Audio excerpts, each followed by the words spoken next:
everybody. Welcome back to Dirty Deeds. We are now live here at the Games Tavern, and we're definitely happy to have you all here with us this evening as we go ahead and continue the story of our brave companions here who explore the world of Eberron.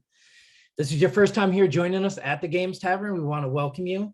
Glad to have you here. Make sure you follow us here on Twitch. It helps us, the cast, the crew, everybody in the background doing all those fun little things there. Also remember, not only can you watch us live every Monday on Twitch, but you can also catch us on YouTube roughly 48 hours or so later. You can go back, catch up on all of them as well. Make sure you follow us there too, so you can go back and rewatch all this trauma that I seem to be putting everybody through. With that being said, though, too, as you might be able to tell by the title, we got a little bit of excitement coming up tonight, so I'm really looking forward to getting into it. But before we do that, we do got to go through a few announcements with you. So remember that if you have a Prime, Amazon Prime account, you also get Prime Gaming. So you can go down to the bottom of the page there, click subscribe, and use your Prime subscription to sub to our wonderful channel. And that helps support all of us, our tech goblins in the background, and all of our other shows going on. And you would get access to our subscriber-only emotes and a special channel on the TGT Discord. So don't forget to click that link down there and subscribe. And another way to show your support is by cheering on your favorite characters tonight. So as per usual, when you cheer 500 bits, you get to award inspiration to a random player. But if you cheer 1,000, you get to pick which character gets inspiration. And this has saved us multiple times from certain doom. So we love you and we're excited. A gigantic, ginormous, humongous thank you to D&D Beyond for sponsoring this show. Go to dndbeyond.com, or you can also check it out yourself by checking out the link in chat. Also, thanks to our sponsor, D&D Beyond, we're giving away a digital player's handbook tonight. The raffle for the package will begin shortly, and we'll take entries until the end of the show. When you see !epic, that is your cue to let you know that the raffle is open. So type in !epic to join the raffle, and at the end of the show, you have to be a follower, and you have to be present at the end of the show to be win. Yeah. And you have to be present in the show for the staff to contact you. Something weird just happened. We are also now working with Shard Tabletop. Their virtual tabletop makes playing 5e easier to run both in person and virtually. Together, we are working to implement the amazing Shard Tabletop VTT live on our streams, which is so cool. Yeah. And to make this announcement even better, you can go now to Shard Tabletop, the link we have in the chat, and enter the promo code TGT Shard 20. TGT, so the Games Tavern, Shard 20, and you can save 20%. So go check it out. Yeah, no, definitely go check it out. I've been playing around with it here for the last couple of weeks, trying to learn the ins and outs of it so that we can move forward here in the very near future, utilizing it right here live. Definitely looking forward to that. Some great stuff over there, but I'm really looking forward to getting into what comes next. So last week, our adventurers had decided to take a bit of a rest while they were still within the Manticore Caverns. When first Tavern collapsed, eyes having gone black, and he had a vision walking through a ruined new seer, encountering all manner of dead victims throughout the town, to include his own party members. And he ended up coming across his bonded ancestor, Carson. They had a brief little altercation, and Karen came too, carrying with him a cut on his cheek from the dream. And as the rest of our crew decided to try to get some rest after that, disturbing dreams came to each one of them. Some seeing their old mentors who have changed and seem to be building some form of army, or good memories of being back out on the Talenta Plains and everyone around turning to the undead and attacking. Or somebody's magical dragon mark not working as they plummet towards the ground. And one seeing his wife in a plane of fire, trying to reach out to her, unable to do anything at the time. With their hearts now heavy, our adventurers return back to New Seer heroes. As they approach the town, word spread quickly of them taking out the Manticore threat. They went to Prince Orgev to discuss this mysterious insurgency that seems to be happening within the city from some mysterious cult. But he was more focused on celebrating, as the threat of the Manticores has been taken care of by this group of adventurers. And as we went off camera last week, the prince asked that all-important question to our adventurers here. What do we call you?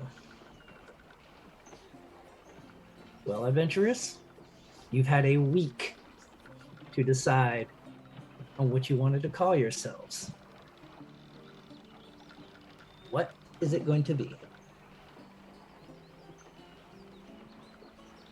I think because we were pulled into a huddle by Ro to have a quick confer about this. So like just looking in, I have no idea what the are we supposed to be a team? Is this are we making some sort of franchise here? I just think we should have a good strong name that comes to mind when we do important things. Well, it's not like everyone can be like, oh yeah, the person that destroyed all the evil and saved us was Halceris and Ro and Echo. It's a lot. Of course, so kind of a mouthful. So let's be a really good T-shirt. I'm just saying. It'd be a really long T-shirt. Yeah. Sure. Yes. But what if we're called the Biscuiteers? That doesn't strike fear into. I mean, I don't know. Why do we have to strike fear? Is that not the point? I mean, I'm sure Biscuit would be pleased, but I just I'm kind of with Ro on this one. I'm going to then kind of just thinking about it like out loud and stuff. I'm gonna touch to my holy symbol, but then in my chest pocket is where I keep the orb that we got, and I'm gonna pull it out and just kind of held it in my hand in front of everyone. I think we are on playing at the bigger game than we realize, but I think we have been chosen to do so. I I think what Halceris here is trying to say is that we're on a mission from God. A progenitor dragon, but yes. Yeah, but we can't be like, thing fell out of the sky, told us what to do. Group. Group. Like a company. Company. I like that. It seems Never worked for a company before. seems organized. Progenitor Dragon told us to be careful, company. Yeah, no, it's not good. We can be the Shadow Company. No, that's just The you. only I person feel with like the you shadow would thing be. going Yeah, on. you could be the CEO of that. Or the You can be mascot. the shadow member of the Progenitor Dragon told us to be careful, company. I don't know if that is a lot of we're- words. And you're wasting an opportunity, but you know what? Fine, have it your way. Okay, but so the orb? from Orb the Company, sky? Orbco. Sky orb. Orbco. Sky had fell out of Sky Orb Company. Is a dragon shard, but it looked like a star at first. So perhaps a falling star or a fallen star. Fallen Star Company. Oh, Did anyone feel a little ooh? yeah. I think that's only you. I mean, it was kind of right there. It was waiting for us. I still think we're missing an opportunity on the Shadow Company, but We could have a shadow unit, and it's just You know what? How about we take a vote? All those nay for Shadow Company, please say nay. Nay. Nay. Nay. sorry. whatever you want. I'm just saying you're missing an opportunity. I think we should we can have a shadow unit. Yeah, because two of us are always encased in large metal sheets, so shadows kind of mean stealthy, and this not what we do. I like Yeah. Fallen Star. Fallen Star Company. Yeah, I like it. FSC. FSC. FSC? Okay. Alright. FSC. Yeah, all right. Okay, go team. Okay, ready? Okay. Now, wait. Who's gonna tell the prince? Oh, Let's do it we have to break first. together. We're gonna. Okay, so here's the plan. Okay, so I'm gonna go 1. Would you all just hurry up? Give us a second. Jeez, we saved your ass. We have to make serious group decisions here. All right. You so- want to celebrate us? We need to be celebrated properly. Okay, wait. So on the count of Exactly. 3, we're all gonna whip around, gotta flourish a little, and we're all gonna say it together. So we're Fallen gonna go Star 1, Company. 2, 3. Fallen Star Company. Okay. Emphasis on the Right. star. All right. Yeah, Fallen Star. Star Company. Got it. Okay. Okay, yeah, right. Oh, sure. All right. Okay. Ready? 1, 2, 3. Fallen. Fallen Star Company. Star Company. Yeah. I think Well, that works. Alceris misunderstood and is turned and facing the wrong direction. You said to turn around. I didn't know we were all going the same way. Tyrion has he's half. I'm like half facing, and my cape is flourishing. I'm trying to make it billow with a. The prince just looks at all of you like, what was that? Y'all talked at different time. I couldn't hear nothing. Fallen You- Star Company. Fallen Star FSC. Company. If that's a mouthful, but I don't think it is. You see him grab a piece of paper and start writing on it. Mind you, it's the. There's a the at the beginning. Oh, is there? Oh. No. Yeah. You can workshop it. But also, if you would like to. TFSC is too Once much. a V in front, No. say nay. Raise your I hand agree. and say nay. Nay. Okay. Anyway. All right. Go get some rest. You all look like you probably need it. And tomorrow we celebrate. Okay. Cool. Thanks, All man. right. Yeah, sure. All right. All right. So you all go and depart City Hall. So for the next few days, a big party erupts in New Seer. Celebrations all over the place. As you all walk throughout the city, people are giving you free drinks, free food. It's a big party in the streets. So over these next few days, what is it that you each wish to try to accomplish? Well, we will start with you, Ro. 'Cause you seem really excited to get going. I don't know about excited or embarrassed and already nervous. So I would definitely like to subtly, if possible, seek out a certain burly blacksmith who makes my heart flutter. Okay. And I'm definitely gonna spend the first day like being just a little bit awkward in the vicinity. Okay. Then eventually be like, okay, gotta get to know people. That's what you do first. Psych myself up, and then go ask her to teach me how to sharpen my take care of my weapons properly. Okay. So you noticed after the first day or so, you're kind of hanging around, just kind of sheepishly watching. Celia just kind of looks over, takes her gloves off, comes walking over, grabs you by the arm, and just pulls you to the forge. And she starts going through not just keeping your blade sharp, not just making sure your weapons are staying in good order, but she starts teaching you a little bit of forging as well. I'll learn anything if it comes from her. So And you spend the next few days spending a lot of time at the forge. Every couple of hours or so, she looks at you, stops doing all the forging, and you all get down to start. She's getting down, doing some push-ups, just exercising, trying to. I can do incline. I can do incline push-ups. She's like, come, and it's just she's constantly trying to get you to beef up a little bit.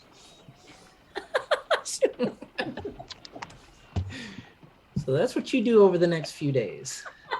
Starting to get a little bit closer relationship with Celia Stonearm, the blacksmith of New Seer. Okay. Every Steel. night she comes back to the bunkhouse and it's like, I can't move. Hurts. I forgot to rest the back. Something like that. There you go. All right, Steele, I believe you had some stuff you wish to do over these next few days. So, yeah.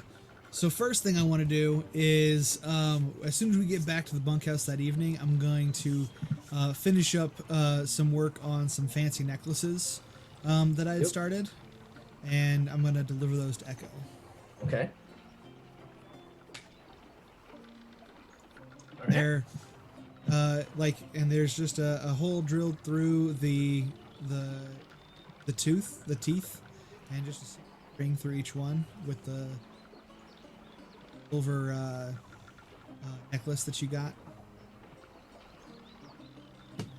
There you go. Okay, so you've got They're your all set. necklaces. Thank you. Oh, so excited. Now to get on with the real work, I guess. I would like to take 2 of the pieces of the tail. I don't know what those things were called. The Manticore spikes. The manticore spikes. Yep. And I would like to fashion a bow from the manticore spike. Okay. What do you plan on using for the handle and the string? The string, I will actually be using the hair from the manticore's mane. Okay. And then handle is the handle itself is going to just be a solid piece of like oak or something, you know, that I have nearby, something really strong, and I'm hoping to get some flex out of the Thanks. yeah. Okay. So go ahead and give me a tinker check. Okay.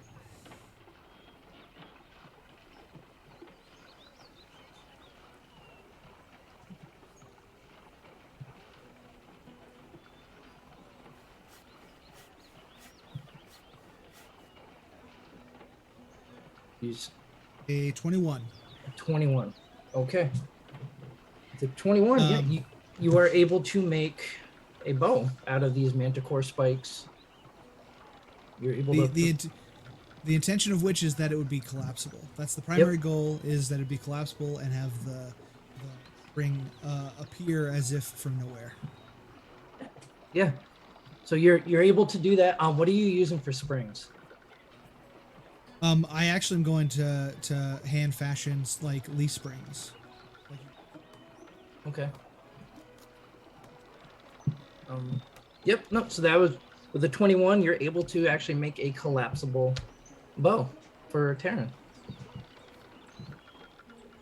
Hello, me.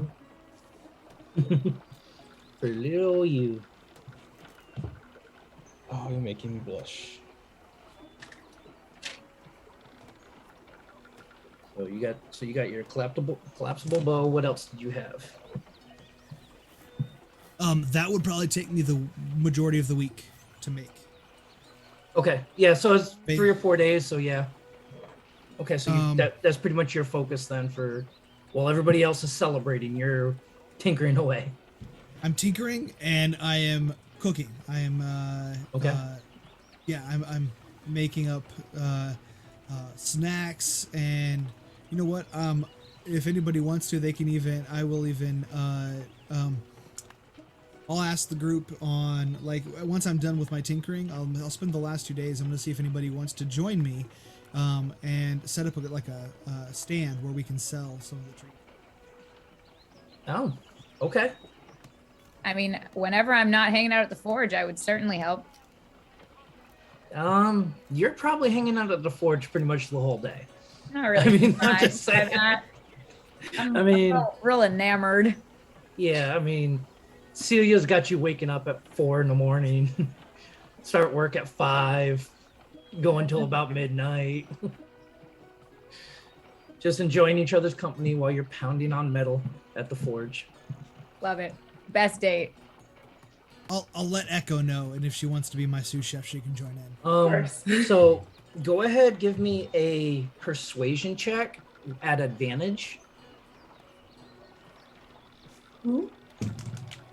For steel. For this.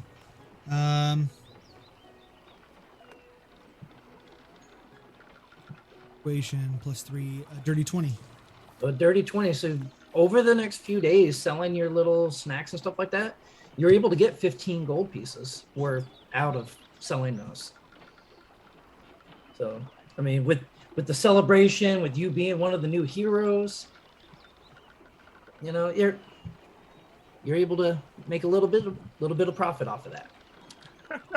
These snacks are how we saved the town from New Sears. Yeah. They gave us the energy we needed. Yeah. Oh yeah, really great marketing going on right now. Eat the food of heroes. You too can slay manticores. I mean, And in front, we have a skit going like 90% of the time. Like one of us is the manticore, and we're like, whoa. And the other one is like, let me eat a rice ball. Stab. Popeye. so are you saying you want to put on a play of what happened? Is that what I'm hearing? I don't Could we think put- it's a we thing. I think what we need to do is we need to pay some kids to put on a Punch and Judy show. Yes. Okay. Yeah. Okay, we'll see what we can do with that one. We'll see what we can do with that one. Okay. Echo. Oh boy. Oh boy. Well, first I wanna go visit Celia, and I know that Ro tends to Yeah. hang out with her, so I'm gonna ask Ro if she can take me to go see Celia. You don't mind waking up at 4, do you? Can you go a little later? It's so early. No, if I show up even a minute late, I have to do that many more push-ups, and I can't. Okay. When you take breaks from your, We take breaks to do push-ups. but if I'm visiting, she'll give you more of a break, right? We can hope. Well, I mean, look at that. We put you to work too. I mean, you know what? I'm just hanging out. Just you come when you come, and it'll be fine. Okay. I'll probably be there around after breakfast. I wanted to go help steal a little bit, and then I'll come see both of you. Okay, sounds good. But I actually wanted to go there with you. I realize. All right. I'll. Okay. Maybe you can talk to her on my behalf, and then when I come to her, she can also help. So I know I spent 2 years with it, but having heard what Tyrion said and his ancestor kind of targeting me through him or whatever because I wield the double-bladed scimitar, I don't feel comfortable using it anymore. And I wanted to know, do you have any ideas of what I can use in place, or can you talk to Celia for me and see if she can give me something instead?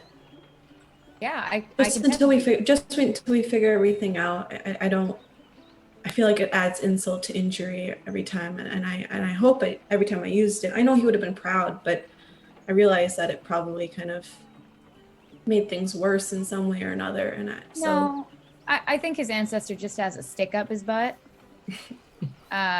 But I mean, you can try this out if you want, and I'll unsheath the rapier and blade at it. it's very light. It's whippy and fast. Stab lots of people. I'm gonna try and On guard. Like, right. I'm just like, whoo. This is how you. You've never really used one before, but you've used swords before. You kind of got it. You get the general gist of it. The pointy Probably end chop goes some into your stuff with target. it. Boop. And I go back there. No, I think I need something slightly heavier. Yeah, But no, I think so too. but if you can, if Celia knows of something, maybe when I come by, I think she can let me know. Yeah, I'll I'll talk to her. I'll try and talk to her before the pull-ups because it's really hard to talk then.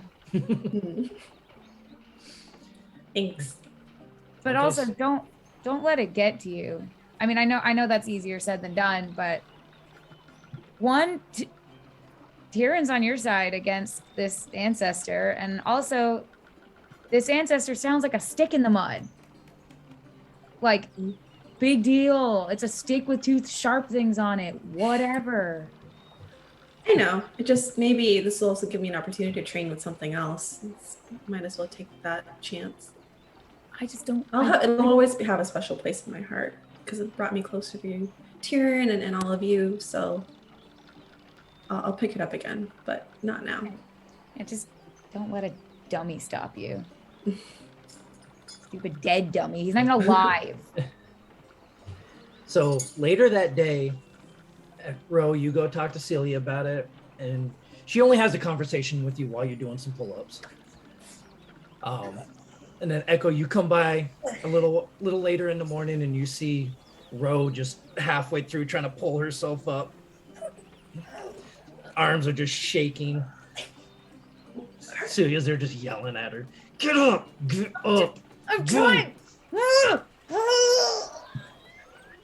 Oh, hey, Echo, how you doing?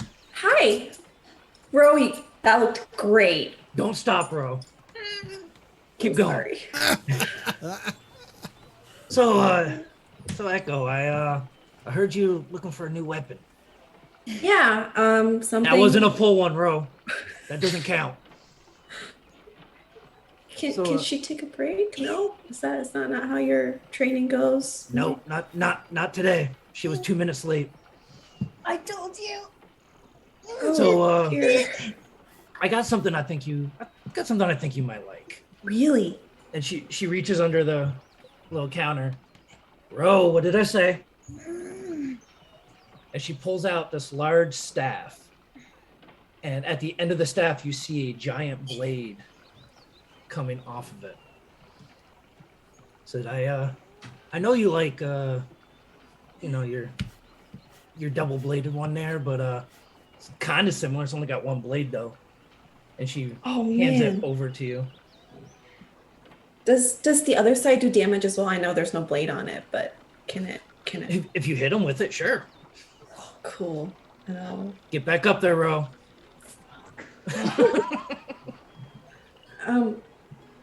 It looks great, and I'm gonna try and like swipe with it. Okay, it takes you a few swings to kind of get used to it, but I mean, you pick it up pretty easily. How much is it? You're one of the heroes of Seer. You can have that. What? Ro falls. I can't possibly just. Oh, I don't know what to say. Ro, is this okay? I guess. I don't know. Okay. I'll just take it, I guess. Yeah.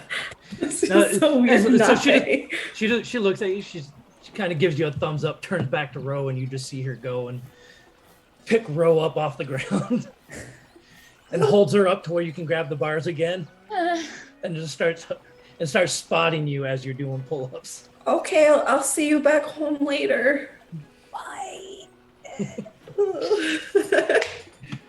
Okay, what else did you wish to do, Echo? Okay. Wanted to do two more things. One was go visit Emilia. Okay. And yeah. Okay, so you go over to the Builders Guild. I always mess that part up. Gilder's Guild. Yeah, the Gilders Build. So you go head over there, and Celia is out in the yard, Celia, currently sorry. working on the hover horses that she is preparing for you guys. Oh, yes. Hello. Hey, Echo, what's going on? How you doing? Good. How are you? Busy, busy, busy. Those look amazing, by the way. Yeah, just wait a few more days and you're gonna be ready for you. I had a quick question for you. Yeah, what's up? So I know we gave you payment in broken dragon shards. Yeah. Do you still have them by chance? Yeah, I haven't Could found a I- use for them. Could I trade you a tiny shard for money? Or just not the whole shard, just a broken piece, if that's okay. Sure, yeah. I mean, I haven't figured out a use for them yet, but yeah. I mean, how much you talking? Like maybe a coin size. I don't know, like something. I don't know how to describe it. She kind of pulls hers out. Slightly larger than a button. Yeah, she pulls her out from underneath one of the hover horses, goes over, starts digging through a box. She pulls one out that's roughly the size of maybe a quarter. Okay. And she says, yeah, would this work? So what I want is actually to make it smaller. So if something starts bigger, it might be a little bit better. But if that's the You want something That's the- smaller than that? no, something slightly bigger so I can get to that size. Oh, okay, hold on. She rummages through. She finds one that's probably about the size of a $50. Okay, yeah, this will do. Okay, that And how much? just give me 5 gold. All right, I'll give her 5 gold. Okay. Do you also know how these can be, if they can be shaped in a way, or like where would I go for that? There's nobody really around here that does it. You need a jeweler for that. Are there any jewelers? There's no jewelers nearby. No. Hmm. I mean, I think the closest one. I mean, the best ones are in Sharn. If you head up back that way. Oof. Okay, maybe I can ask Steve. Nobody's already done so much for me. All right, that's okay. One last question for Yeah. you. As she wipes her forehead, you just see what looks like grease and dirt just kind of caked on her Oh forehead. gosh, do you happen to know the best place to get apparel? What kind of apparel? Personalized apparel. No, I mean, you could go try the general store, I guess, or the Yeah. tavern, maybe. I don't know. What about cooking supplies? Probably the same. Okay, thank you. Yeah, you're welcome. All And right. she goes and slides back underneath these contraptions that she's been working on. I guess I'll head to the general store. Okay, so over the next couple, you're able to go between talking to people, talking to different farmers and stuff like that. You're able to find some decent cookware. Oh no, I was looking for I was gonna look for an apron. Okay, you can find one of those pretty easily as well. Okay, and there's no person to like personalize stuff at all. So you find somebody who does sewing on the side. It's one of the farmers' wives, just does a lot of sewing, and they're willing to go ahead and do some custom stuff for you, especially with you being one of the heroes of New Seer. Awesome. Okay. Yeah. So I'm So they will gonna make personalize whatever the apron. design you want. Okay. Okay. All right, and I'll is there, and I can't, and there's no one I can go to regarding that broken shard to kind of make it into something? Not really, no. Most of the people here are all refugees. They were escaping. We got a few people that came here to help out. Can it be like etched into by anything? You could try. You Okay. you're not able to find anybody in the city that can do it Okay. or that's willing to do it because they're afraid they're gonna damage it. I mean, okay. So when I go back, whatever, I'm going to try and take my claw Okay. and try and etch into it. Give me a performance check. Oh crap! No.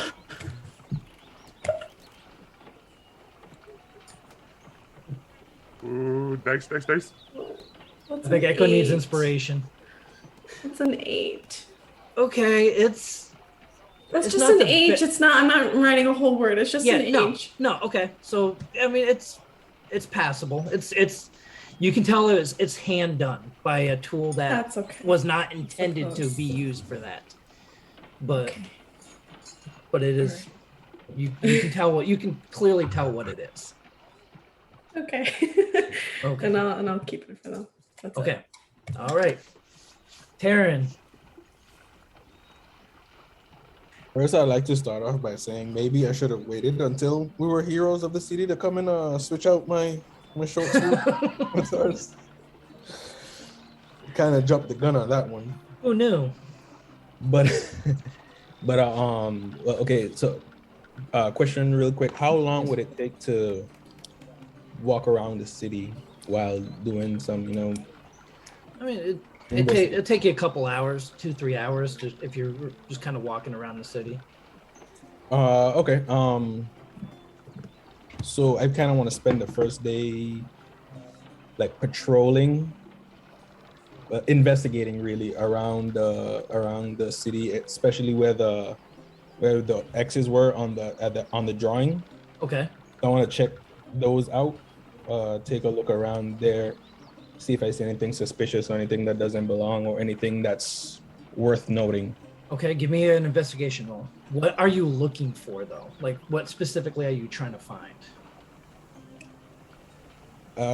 Cloaks, anything that can say, hey, these guys probably don't look a little suspicious, or maybe they might be something to anything that I can find that might do with the attack.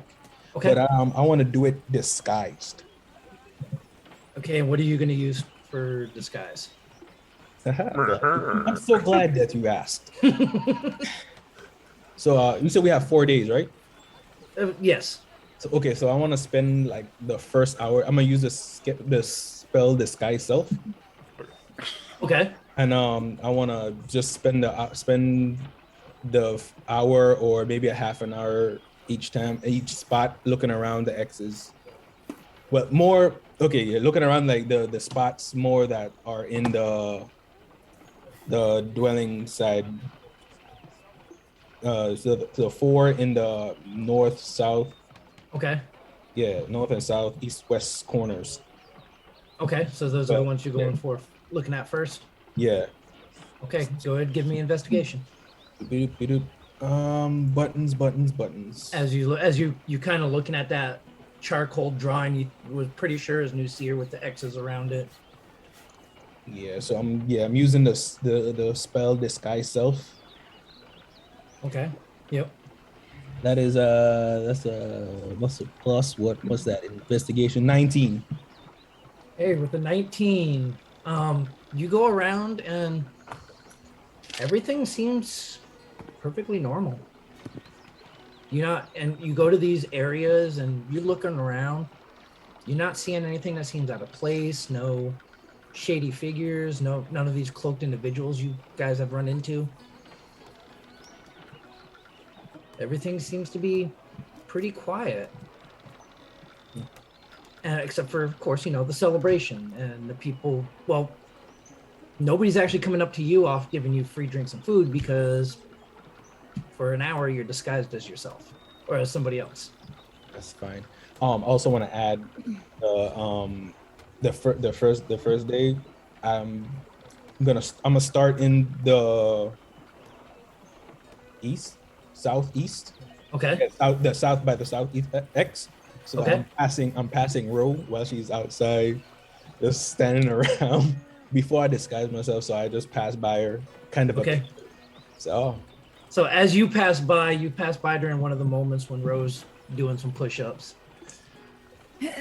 It almost seems like Rose doing more exercise than she's actually doing learning forging stuff. But I stand there and look quizzingly. All right. Okay. 4 a.m. is really hard. All right, there you go. And I walk away and cast my disguise self, walk around. Okay. Nothing in particular. You're not finding anything that really catches your eye. Okay. What else? I guess after I check out those 4 spots, I'm gonna look at the other spots by it's the Healer's Hut? The Hammer and Steel and not Hammer and Steel, sorry. Far Traveler Okay. Yep. and So the Words Far Messaging. Yeah. So Far Traveler is the transportation hub of the city. It's where all the mage carts come and go. Is where you arrange for transportation outside of the city. Again, you're not seeing anything that stands out to you right now. Over these 4 days, you're looking around. You're just not seeing anything.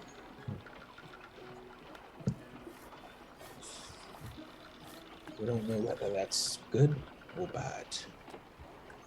I mean, Well, perhaps you all took care of it in the caves. well, that would be wishful thinking. I'm sure that we didn't take care of everything we gave. All right. Okay. I did my investigation Okay. for those towers. And between like days, I want to go up to Steel. And you're working on a bench, correct? Like a bench desk thing. Yeah, So I've got like a shop set up outside The bunkhouse. Yeah. bunkhouse. I go up to Steel, I look him in the eyes, and I slap a piece of parchment paper on his desk. Said, I think we have something real good here. And on the paper are crude blueprints. It's like hand drawn, not exactly as blueprinty as a professional would make, but crude blueprint of a small handheld barrel. And it has a compartment like a tray that comes out that you can slide out, and the insides are coated with some sort of metal, at least that's what the descriptions say. Yeah, it's coated with a light metal, and it has a component on the top where a spell shard would go, or a power source. It has a question mark power source, but it go right there. He's like, maybe we can have some, and then he said, I think we have a winner here. And he slides it forward, and he starts explaining what it is like. The brick ovens, but smaller. Okay. Heron, How small do you want this to be? It's handheld, and he's just like, Heron, go ahead, give me a straight intelligence check, please. Oh my god, this is gonna influence my cartoon bubble so good. Straight intelligence, right? Straight intelligence. All right. As for all the chicken grease.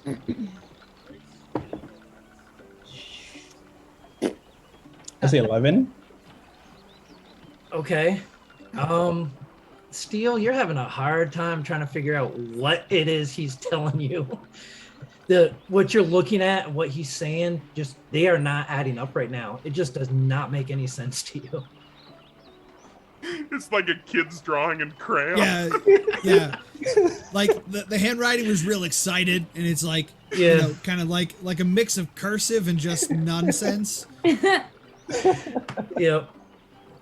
So maybe at some point further down the road, you may want to try to revisit this, but Tyrion, you know what? Give me some time with it, because I've kind of put all my efforts lately into something, and I'm kind of still getting my brain out of that, but I got something you might like a little better. And I take out the bow, and right now it just looks like two ends with the spiky end of the like a single rod, but it's made out of the two spiky ends of the tailpiece. Yep.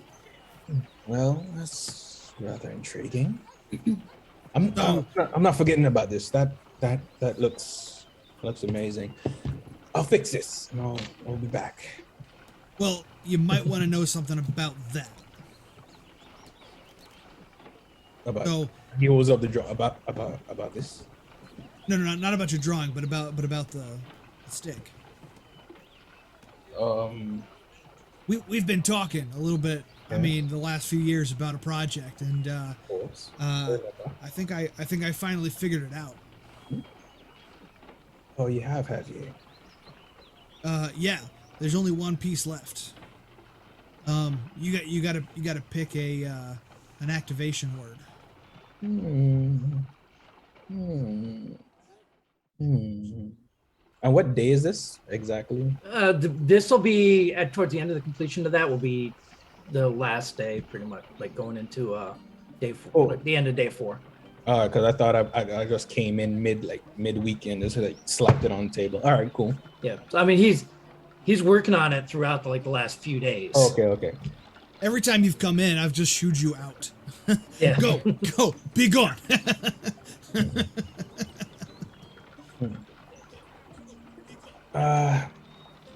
Give me a minute to think of something that fits. I'll be back. And flourish. Flourish. Yeah. Okay. And I walk out. So I'll be back. All right. And then last but not least, Halceris. Hi. Hello. I believe you got a few things you wanted to take care of over these few days.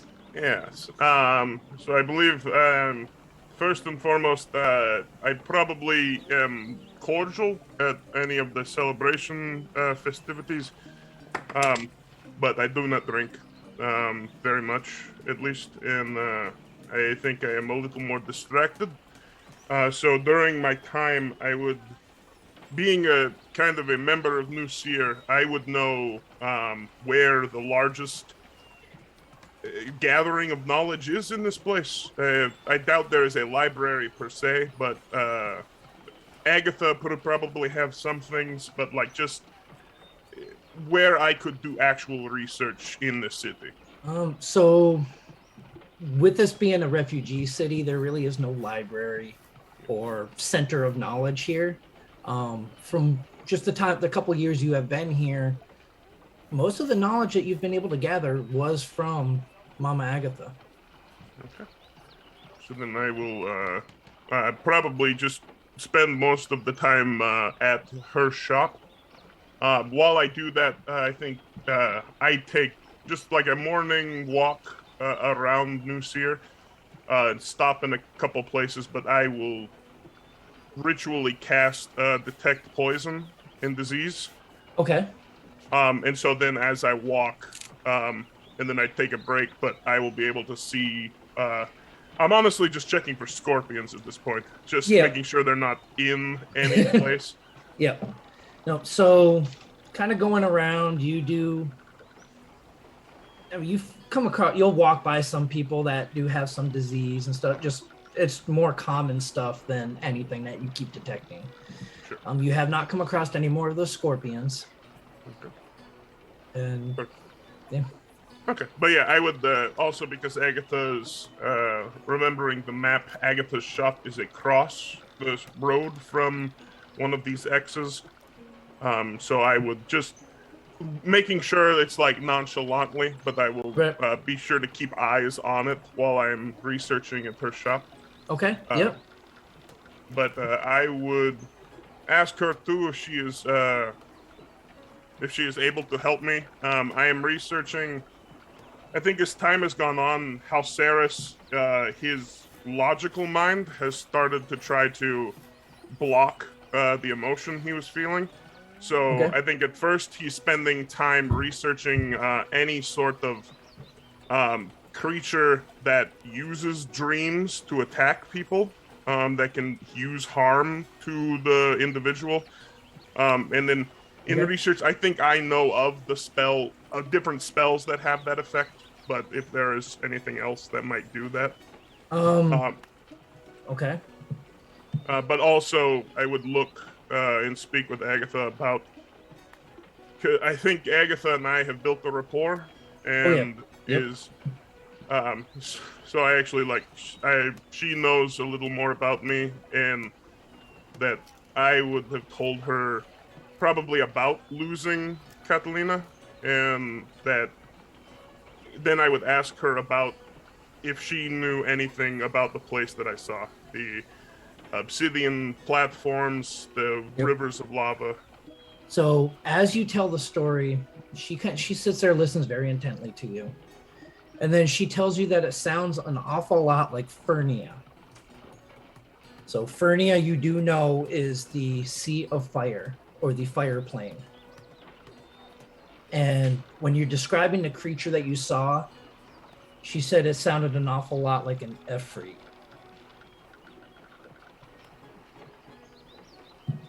As for the dreams, she does tell you that the quarry are creatures that do like to invade dreams and stuff like that. So Quori. Quarry? I was so close. I put an A instead of an O. Oh man. Fantasy phonetics, you got me again. Okay. Yeah, I might even be saying it wrong, but yeah. I think it's the quarry. Okay. Awesome. So go ahead and give me a perception check real quick. No problem.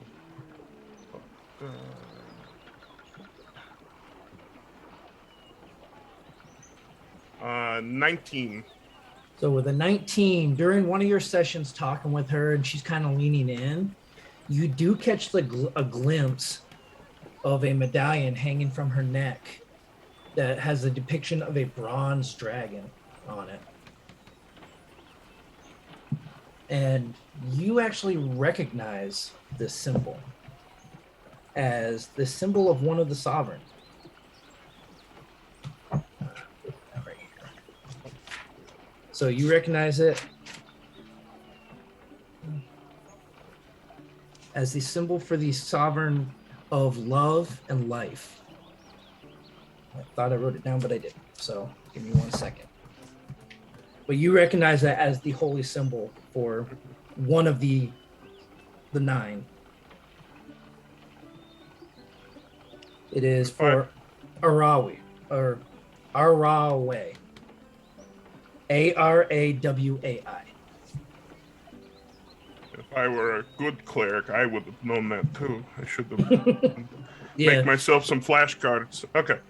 And I imagine this is the first time I've seen this. Yes. Probably. Yep. In the last Agatha, couple years, this is the first time you've ever seen it. I will just bring it up in conversation and say, "Are you a believer, Agatha?" Well, you can kind of say that.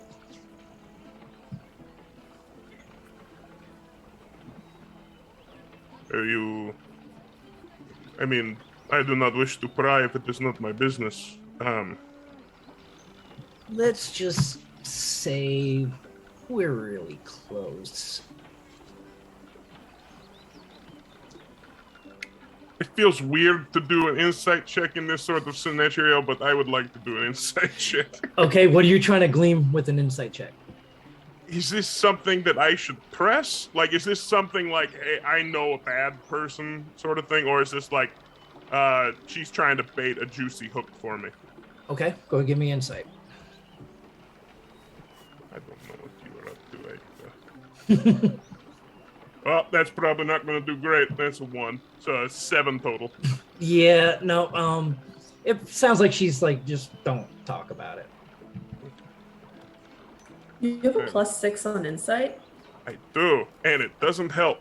It rarely does anything to do anything. Yeah, not when you roll a natural 1. Yeah. Don't know if I've ever gotten above 10. But I would say to her, if you have been a great friend to me in this time. If you ever need to talk, I'd be happy to lend an ear. Oh, sweetie. I always love talking with you. And with She you. gives you a kiss on your hand. I hold it tight and I give it a squeeze. It has been, I don't know, but I feel though sometimes in this, I feel like I am going into the fire and out of the frying pan, and that I'm sometimes ill-equipped to deal with the challenges we are against. My companions are all very gifted, but being in the being in the age I am not as fiery as I was. I feel more I am a detriment on the battlefield. You're doing some good things, sweetie. Doing some great things. Just keep it up. Thank you very much. But yeah, so I would. The only other thing I would research would be. I have it written down somewhere. What? The other one I would do would be I would make my way back to the Words messaging? words messaging. Yep. Okay. So, yeah, so you work your way, but you go back there and there's a letter waiting for you. All right. The letter comes to you. It says, EC. What kind of experiments? I will see if anyone knows anything. Come back home. We have other concerns as well. We could use all the help we can get. And it's signed Scratch.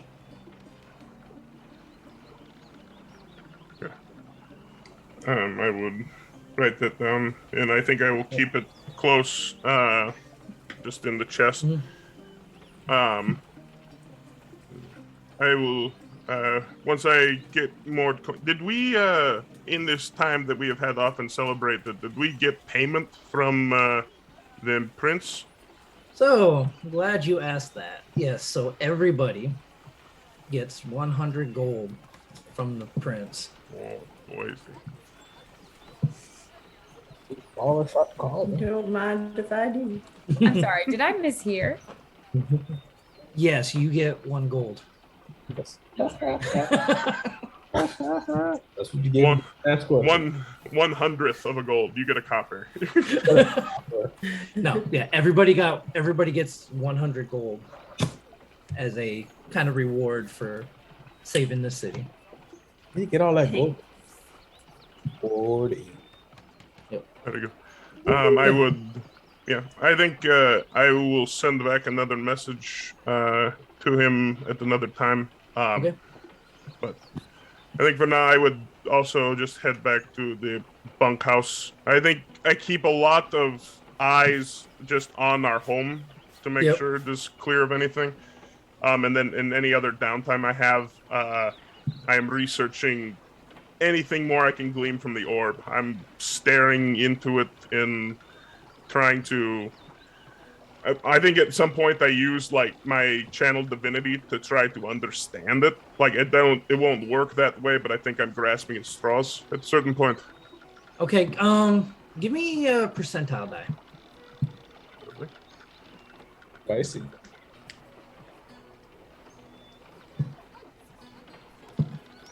See something. 95. All right, 95. You get the sense that there is some sort of encroaching danger. Like something is coming, something's coming soon, but you don't really know what. Oh, good. A ball of existential dread. I'm happy that I have this. Tuck it away. I have a quick question Yes. regarding Osiris. So clearly he's been researching and he's been visiting Agatha, but you also mentioned that you're cordial during the festivities. What is your attitude or your demeanor towards the rest of us, having experienced whatever we experienced? And if I need to roll for it, I'll gladly roll. Sure.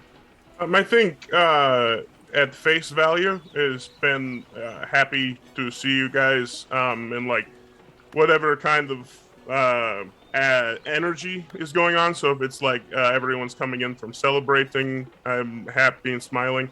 But I think I dismiss myself in the evenings. At least for the first few days, I think it's kind of more of a shell shock. And then Day 3 and 4, I think I'm just sitting out in the room, more being social, but still a little bit reserved.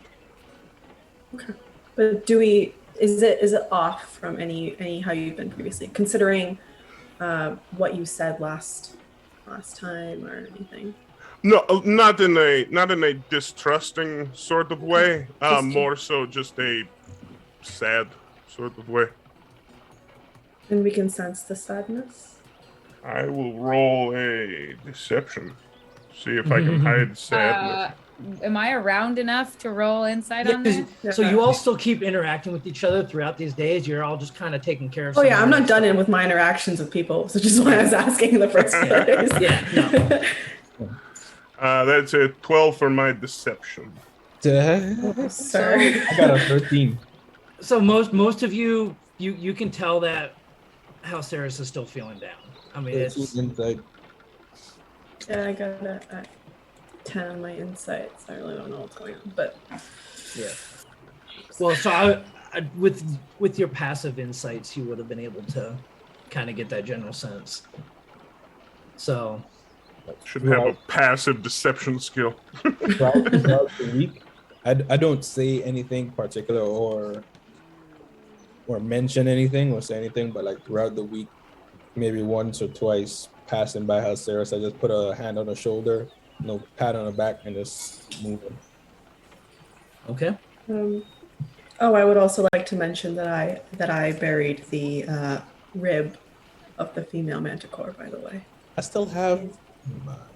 Yeah, you still have yours. Echo at one point went and buried the rib right next to the kobolds and The cow. I think I mean we took a bunch of the the manticore's teeth, right? So I have one there as well. So I'm like, okay. At least you can be reunited now. I apologize for taking lives. I think at one of those points, at the bunkhouse, just sitting out in like the porch area, like seeing you bury them again, I will come and say essentially what is like the standard rites over someone, but I will sit down in the dirt next to you and say, do you mind if I ask you what it is that you are doing with this? To bury an enemy is a noble cause, but to go out of your way to bury them here is not something I am used to. Oh boy, how much time do you have? Because this can, there's a lot. First of all, I would have to thank you for inspiring me to get back to this tradition, I guess, that we had growing up. My parents kind of instilled that when there were children during the war or who were displaced from running or seeking refuge, oftentimes they were sick or wounded and wouldn't make it. So they made it they took it upon themselves to bury them and in hopes that they would find peace after life because they had a tough time during the war. I didn't really think much about it because I was super young, so I didn't really know a lot. But then I realized when I was helping out the Clawfoots and we came across injured or little ones that weren't going to make it, that they also needed love, passing on and finding peace in their life. So I kind of do it as a way to remember my parents and what they instilled. But obviously the past 2 years, we never really ran into anyone. So there was no need for me to do it. And then I saw how you felt about Roger and everything that went on. And I realized that nothing was done during after the treaty was signed. All the lives lost. Nothing was done to honor the dead. Whether they were innocent, whether they fought in the war, whoever side they were on, there was nothing really done for them. So I think it's only fair that, at least in honor of what my parents have done, and in honor of what the treaty failed to do, I should bury them. I know they're enemies, but sometimes they also didn't choose to be that, right? Maybe they were doing something in their own mind to, like even the Manticore. I feel bad for killing her. Sorry, but she was mourning her loved one. So hopefully they find peace in the afterlife. Thank you for administering the rites, though. I think, Echo, that sometimes because of how young you are, that I underestimate how deep your heart is. This is a good thing. This is, if they are enemies, if they do us harm, sometimes things cannot be avoided, but to still have compassion is something that I think this war has taken from too many. How are you doing, Halceris?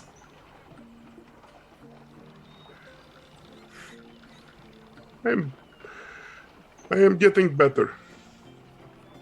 There's a lot in those caves that I would prefer never to have thought about, but I'm better. Thank you. It is. I appreciate you checking. I have something for you if you'd like. So I'm going to pull out the shard that I had carved an H into, and I'm going to take his palm and place it in there and say, so you said that hope is the cruelest or the worst torture that someone can inflict on another person. But I think that hopelessness is the worst thing that you can inflict on yourself. And so I hope you can carry a little hope with you. And I'm going to give him the shard. There's an H on it. I was going to spell Halceris, but I ran out of room, so I kept it as an H for hope too. I think it's a lot of holding it in my hand and looking at it and looking at you. A lot of.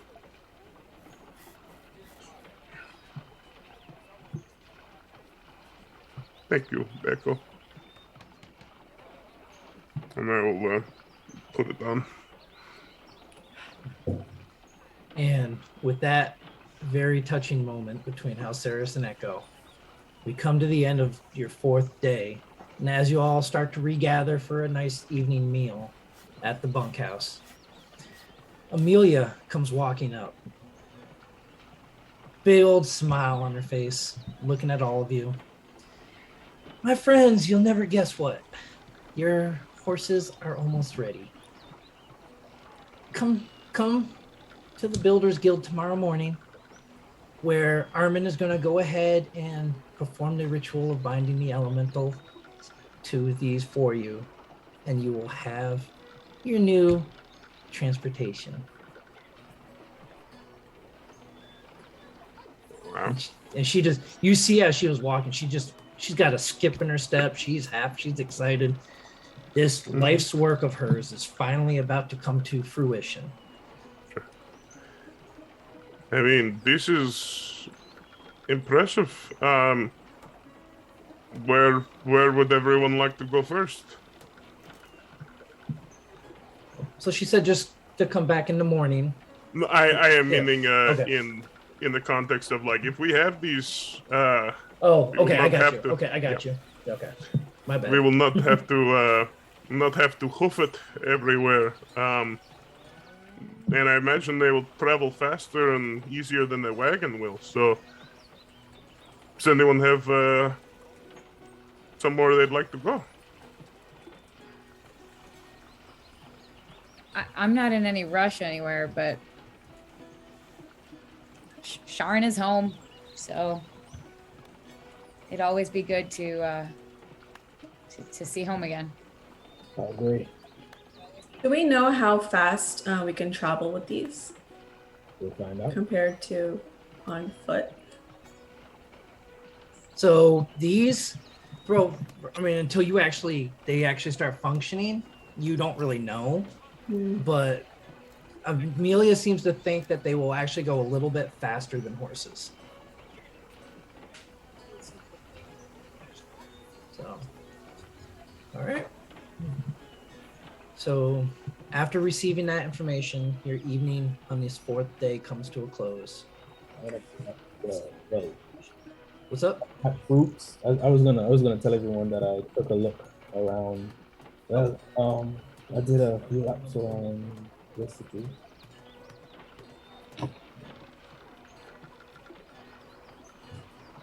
Uh, I did a few laps around the city, but I haven't seen anything where the X's are marked on that map. I haven't seen anything out of the way or different. Okay. Nothing that seemed like an attack is imminent. Okay. All right. So, evening comes and goes, and you all come to the next morning. Do you wish to have breakfast before you head out? Of course, I'm cooking. Yeah. That's the So, plan. okay. So, what are you gonna cook? I was gonna say I spent what we made on the selling our treats in getting rationing, like cooking supplies Right. for the journey that we can pack on to the horses. Okay. Yep. So you start getting all this stuff together so that you can journey forward on to wherever your adventures bring you next. Before Steele enters the kitchen, Okay. I'm going, like the previous night, I'm going to have placed the apron that I purchased and got. It's going to be a black apron with red lettering on it, and it just says Chef Steele in nice font, and it's going to be nicely folded and placed near the kitchen. Let's see how good of If there's a job they little did. letter, it'll just. Sorry. I was just seeing how good of a job they did. It actually came out pretty good. Okay. And it's just going to say, there's a little note that just says, to Steele from Echo, thanks for all your help. All this touching moments. I think still need to haven't just- given the biggest one of the No, notes in no, this. not yet. Not I yet. also want to go back to Steel to relay my my command word for the Yes. the boat. So I walk back in chest high. All right, Steel, I got something. Okay. Well, then, if you're ready, we'll just we'll finish the incantation right now. All right, let's get to it. I set up a little little station with some candles and all the little bits to start like this kind of little ceremony, and I'm gonna say so. I'm just gonna start, and when I tell you to, just say your phrase as you're holding it in your hand, and just hold it over the circle.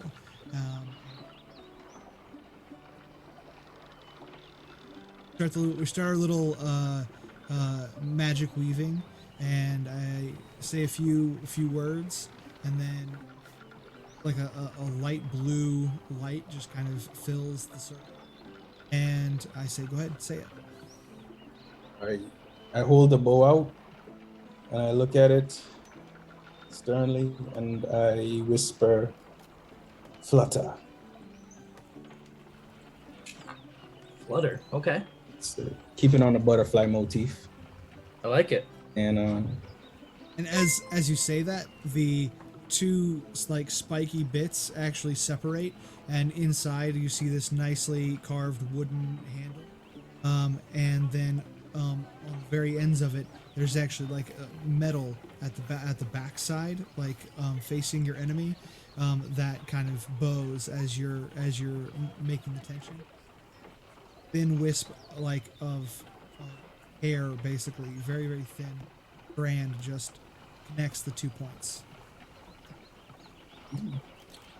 I hold it up and I said, does it have a name, or is that up to me as well? What was that? Yeah, you get to name it. All right, so I hold it up. I look at all sides. I turn it and I inspect it. And I say, think I'll call it Viceroy. And then when I say Viceroy, you see a shadow come from like it slinks off the body. It's kind of, I don't want to say opaque, but yeah, a shadow comes and wraps itself around the bow and spirals up and spirals back down and comes back into me, and you see like it loses its color as well. So it goes from a brown oak to more of an ash gray. And now we have Viceroy. Okay. And I pulled the string and I said, well, I'm looking amazed, and I say, well, now I feel bad for not bringing you a present. It was a fun job. Thank you. All right. And so with that, we're going to go ahead and proceed over to the Builder's Guild.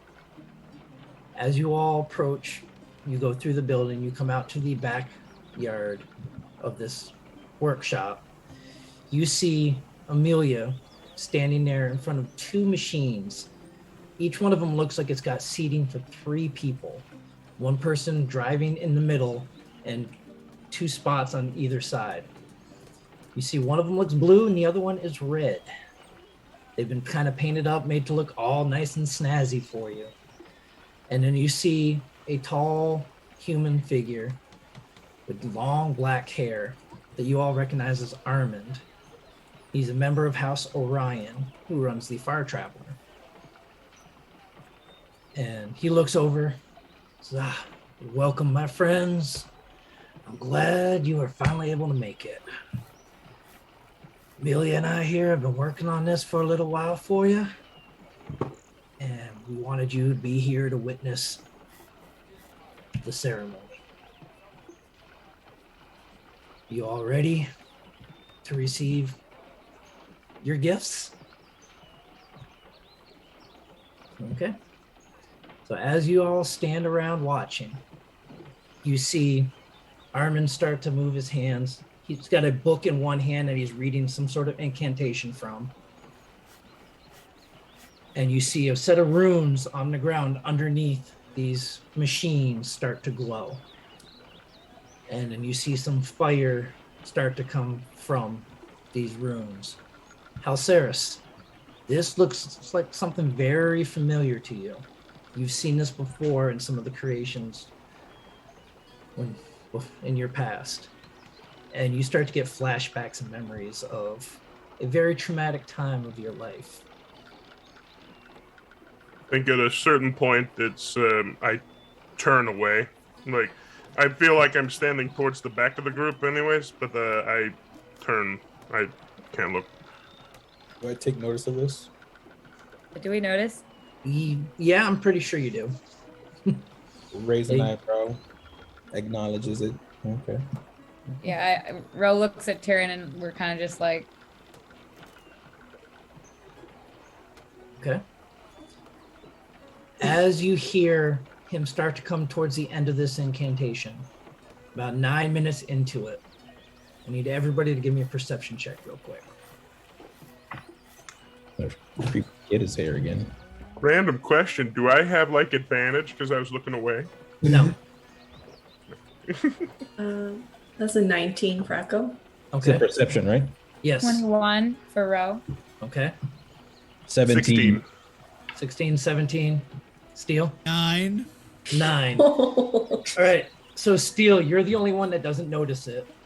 But all of a sudden, the rest of you, as you see him get ready to complete this incantation, you start feeling an electricity almost in the air. Almost like the point of where a lightning bolt would strike. You just kind of feel that sort of electricity, the hair on your neck starts to stand up. And like static. So like yeah, just like in the air like a really against you. itchy, staticky feeling just all around you. And you look and you see on the Armin's face turn from a look of joy as he's casting this to a sheer look of panic. Uh-oh. And with this, you all feel almost a wave of force just shoot out all around you. These symbols and this incantation on the ground below these things erupt into a large ball of fire. And as the fire subsides, you see what can only be described as a living fire standing right above these horses, looking around as the elemental lashes out towards Armand. And this is where we're going to go ahead and take a short break. So, yeah. So we are going to go ahead and take a quick short break before we get into this little moment here. Mhm. So I mean, so y'all had your nice little calm moments. Now we got to bring it back to reality and see what's going on here, because things are about to get real very quick. So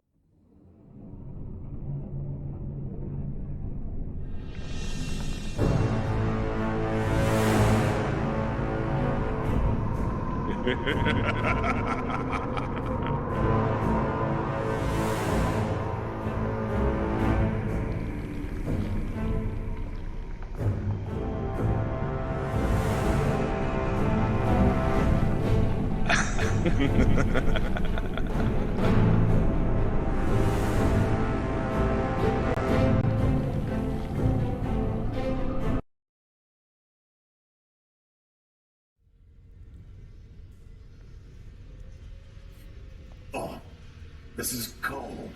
I asked for my blood to be hot, boiling hot. Bring it back. Go fix this, please. It's so hard to get good help these days. Oh, hello there. It's me, Scalathrax, fiend about town and, well, dungeon owner. And when I'm not creating a horde of new problems for adventurers trying to rob my dungeon, I'm looking for a horde of new 5th edition monsters. So let me tell you about Tome of Beasts from Kobold Press. Whether you need dungeon vermin or world-shaking personifications of evil, the Tome of Beasts has it. There are more than 400 new foes for your 5th edition game, everything from tiny drakes and peculiar spiders to demon lords and ancient dragons. Tome of Beasts includes monsters from the entire history of Kobold Press, with longtime favorites such as clockwork creatures, drakes and dragons, devils and archdevils, check them out, some of my brothers and sisters in there, dangerous flavors of the Fae, undead, and so much more. Use them in your favorite published setting, or populate dungeons in a world of your own creation. Pick up Tome of Beasts from Kobold Press and give your players an encounter they won't soon forget. Where's my blood?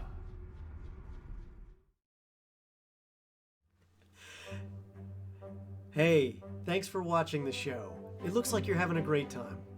Let me tell you really quick about That Benny's Paint Show. Every Sunday at 5 p.m. Eastern Standard Time, 2 p.m. Pacific Standard Time. Every show, the host and their guests will be painting miniatures live on stream. They'll walk you through all the different techniques and products they use to paint miniatures to a high standard in a quick and easy fashion. They'll show you all the different things live, and on top of that, the audience gets to ask questions, and we're going to answer them live on stream. If you've always wanted to learn how to paint miniatures, this is a great way to do so.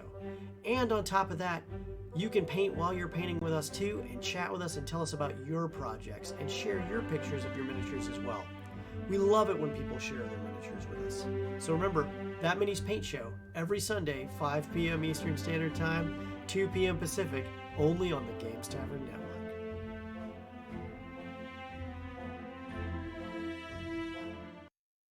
Hello, I'm Ardor of the North. When I'm not raiding Scalathrax's dungeons, I'm seeking tomes of magic to bring back to the wizened wizards of my own kingdom. and that's why I'd like to tell you about a tome called Deep Magic from Kobold Press. Their kobold minions have traveled the plains, seeking the secrets of magic. They've unearthed ancient tomes of forgotten civilizations. They've been bargaining with demons and creatures of the void, and scaling towers of Shadowfame mages to unlock their secrets.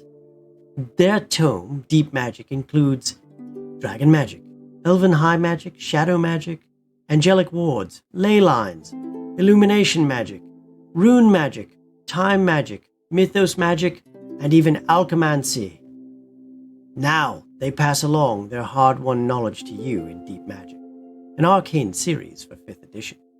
Here you'll find new schools of magic, arcane traditions, new and variant spells, magical feats, spell-slinging NPCs, and so much more. There are even more schools of magic than I've even mentioned. This book is 356 pages of pure magic to keep your players guessing, and your campaign fresh for years to come. You can buy it now at koboldpress.com.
All right, everybody, welcome back. Before we go ahead and get into this combat here, we do have a few announcements we want to go over y'all with real quick, some reminders.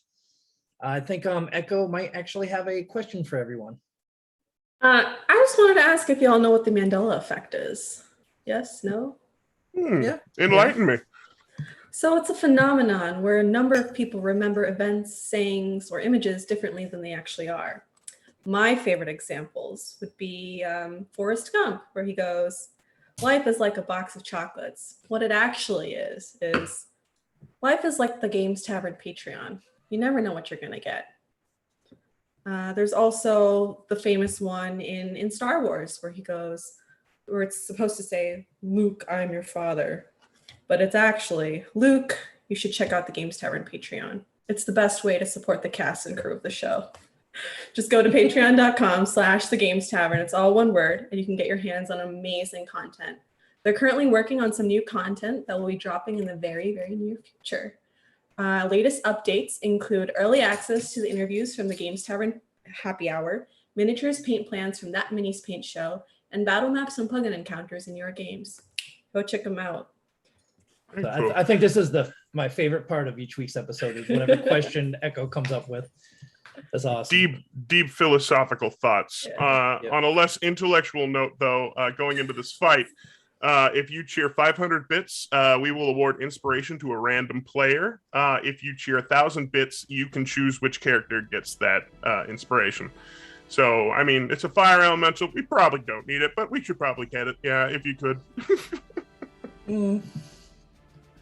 Yeah. So, as a reminder, also, if you type in !epic, you'll be entered into our epic character, or we're giving away a D&D Beyond player's handbook today. So please go into the chat, type in !epic so you can be involved in that giveaway. And let's get back to the action. Back to you, Dungeon Master. All right. So before we went ahead and refilled our cups and stretched our legs and all that, they were in the middle of a elemental binding ceremony for their new hover horses that they were hoping to acquire. And some sort of staticky electrical feeling washed over all of them, and the spell failed, and a fire elemental erupted from the ground and started to attack one of the individuals, Armand, who was performing this summons. So, adventurers, go ahead and give me initiative. Let's do it. You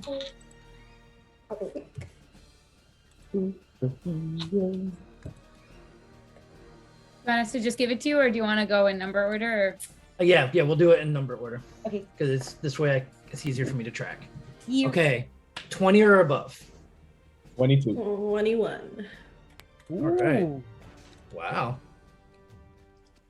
Taryn and Echo. All right, 15 to 20. 17. 18. Wow, that's a I know. Wasted it on the initiative roll. But Yep, and at least I'm there. Steel, what did you get? 3? Okay. There had to be at least one. Number 3, my lord. Okay. So, as this fire erupts and it moves towards Armand, Taryn, what are you gonna do? So okay, that was sitting on one of the crates. So when the surge of electricity shot out, or force shot out, I pulled over behind of it. So I look up, see the elemental, and I run about like right here and say, all right, let's see what this damn Negro can do. And I get ready to shoot an arrow, which probably won't do much to a fire elemental, but hey. So what weapon are you using? The bow that steals The Viceroy. The Viceroy. Okay. You forget your weapon already? So here's a question. Yes. Was it an actual magical enchantment, or was that just to make it collapsible and openable? I mean, it would be a magical weapon. Okay. Yeah, it would be qualified. So what is your command word for that? Flutter. So as you say flutter, nothing happens. That's not good. I stick it in my back. Okay, so that would probably be my action. Yep. Well, so we'll say that opening it up is going to be a bonus action. Okay, so I guess I moved 15 feet. Okay, so you're moving closer towards it. Yeah, I moved about, I was here. Yeah, you moved about 15 feet so far All right, so as you're skirting around the outside of this work area. I'll move towards it, and would I be able to draw my Yeah. my target attack? You're gonna draw what? An attack?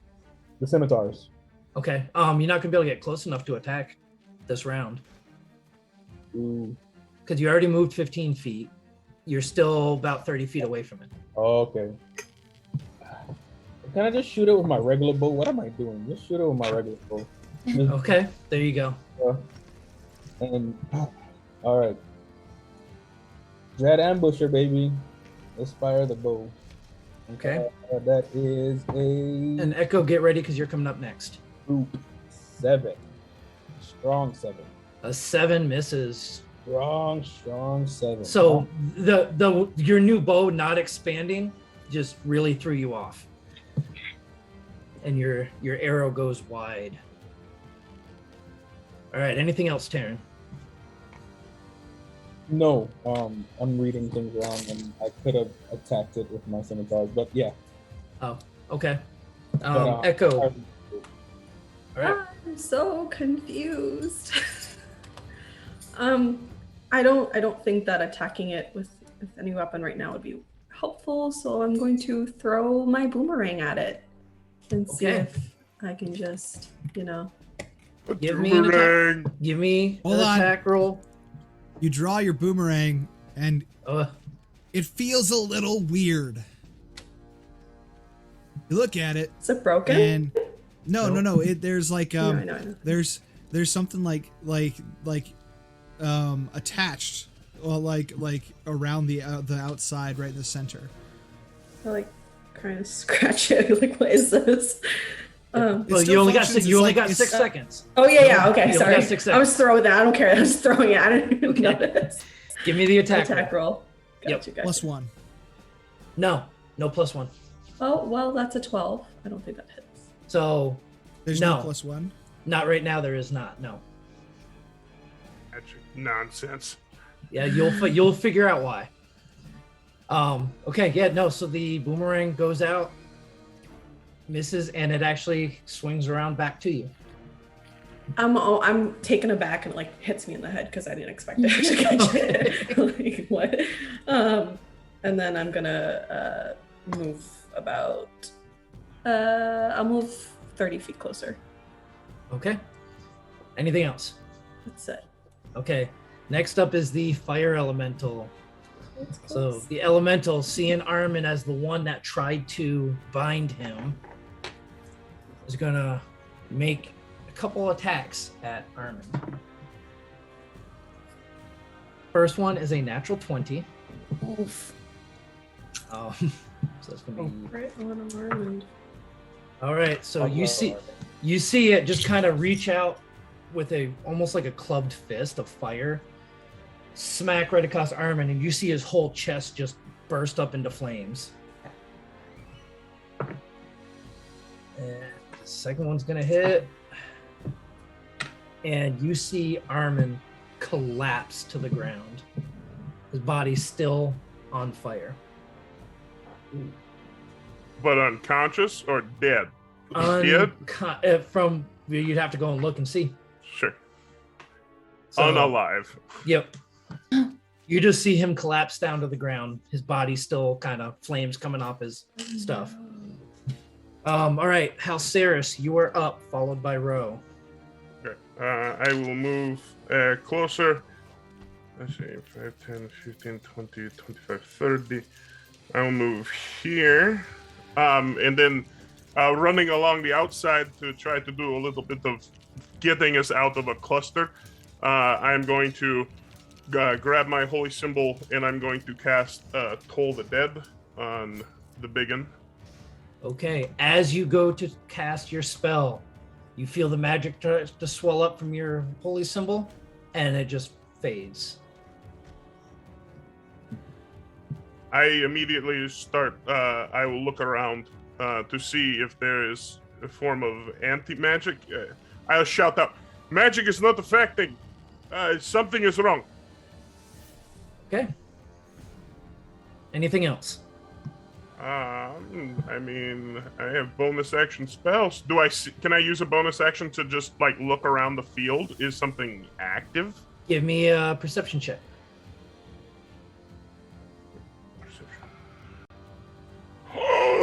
It was on an 8, but then it did the thing, and that's a nat 20. That's a 26, my friend. So, okay, with a 26, you looking around, you don't see any individuals, you don't see anything that really stands out, but what you do notice is almost like when you're looking at heat out in the air, you see that wavy kind of distortion in the air.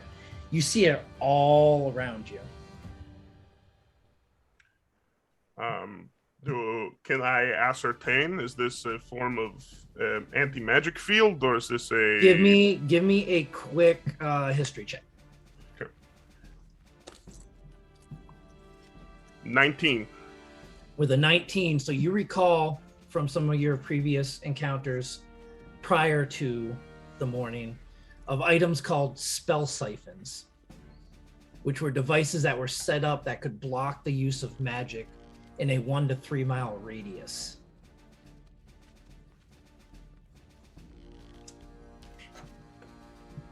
All right, Okay. that is pretty much your turn. Yeah, Ro, no. You are up, Ro, followed by Right. Steel.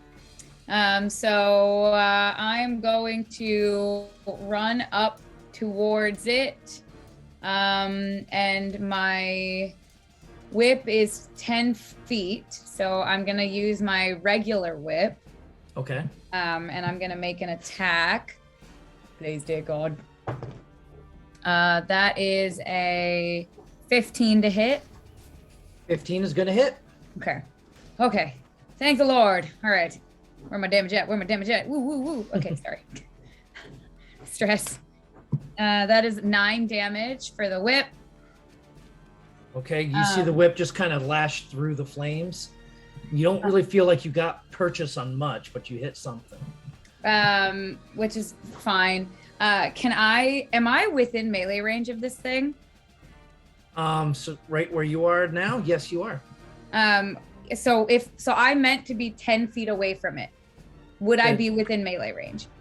So from what you can tell, if you're 10 feet away, hit maximum on your whip, you would not be from what you can tell. Okay, so in that case, can I hook my arms under Armand and like drag him back? That's gonna take an action.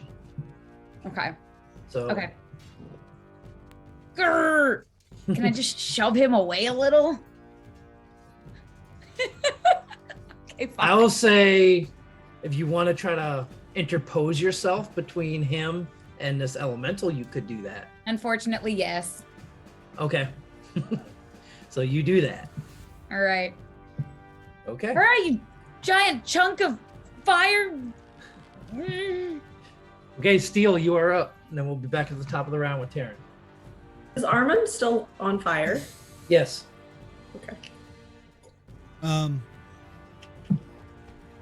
I will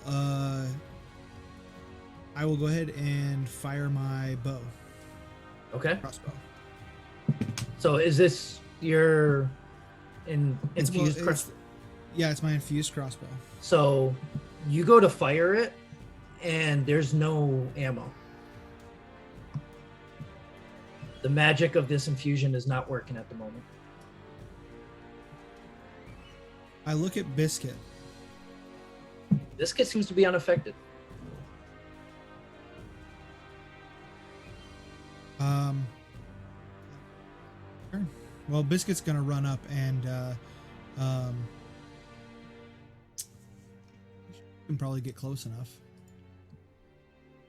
Yeah, Biscuit's definitely within range to get close. Biscuit's gonna make an attack. Okay, go ahead, give me an attack roll for Biscuit. Dirty 20. Dirty 20 is gonna hit. Go ahead, give me the damage.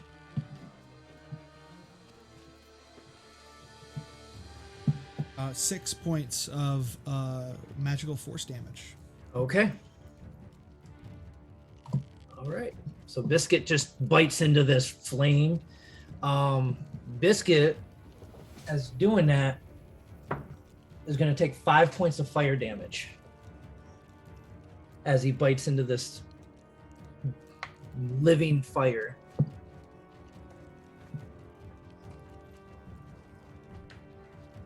Okay. Anything else, Steel? No? Okay. Taryn. Yep, that's it. Okay. Yep. Your audio is cutting in and out a little bit. All right, Taryn, you are up. All right, I'm gonna do what I do best and shoot an arrow at it. Okay, give me the attack roll. Copenhagen. Dirty 20. 15 plus 5. Dirty 20. That hits. Go ahead, give me damage. I'd like to mark it, please. So, This little fire elemental got to mark it. yes. I'm marking it as my my favorite foe. Okay. Yeah, I'm just double checking something on that real quick. Okay, it's not magic, so okay. All right. Once again, you see the shadowy, not little, but yeah, the shadowy butterfly appear and starts to flutter around Okay. Elemental's head. And damage is, well, that fell all the way over. Where'd it go? You just need like a wall right there to stop the It dice bounced. when you throw them. I threw it at the wall, but then it fell and then fell through. Whatever. A lot just happened. Damage is 6 plus 3, 9 plus 2, 11 damage. 11 damage. Okay, you see the arrow just goes straight through this thing, and then a fiery arrow comes out the backside of it. As expected. Mm-hmm. Anything else, Taryn? My bonus actions are stuff I could have. That probably wouldn't matter. No, nothing else. Okay. All right, Echo, you are up. All right. I'm going to just go for it recklessly and swing my glaive.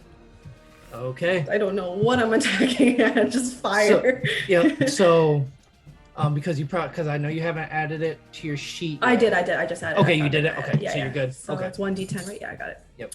Okay. I don't know what I'm doing. What's that? Well, Echo's swinging her glaive. I look up and I said, "What?" So that's a 19 to hit. So 19's gonna hit. Go ahead, give me the damage. Alrighty. And that is a 10. Okay. So you slice through this thing. You're running right up to it.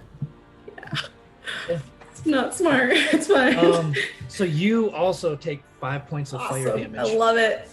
Does the glaive heat up if it's near the hot thing? No, because you swung through it pretty quick enough. However, your clothing catches on fire as well. No. I have a bonus action, don't I? You do. Can I like roll to the ground to put myself out? No, it will require an action for you to do so. Okay, can I just scream, I'm on fire? You can do that. Help, I'm on fire. Okay. Okay. Anything else? No, you said 5 points Yep. fire damage. 5 points of fire damage. Cool. Love it. Okay. So now the fire elemental, seeing all of you around. First one is going to take a swing at Ro. Because you're trying to pull the body away. And yeah, I think my dice want to kill you all tonight because that was a natural 20. First Armand and now Ro, like, give us a So break. that is going to be 13 points of fire damage.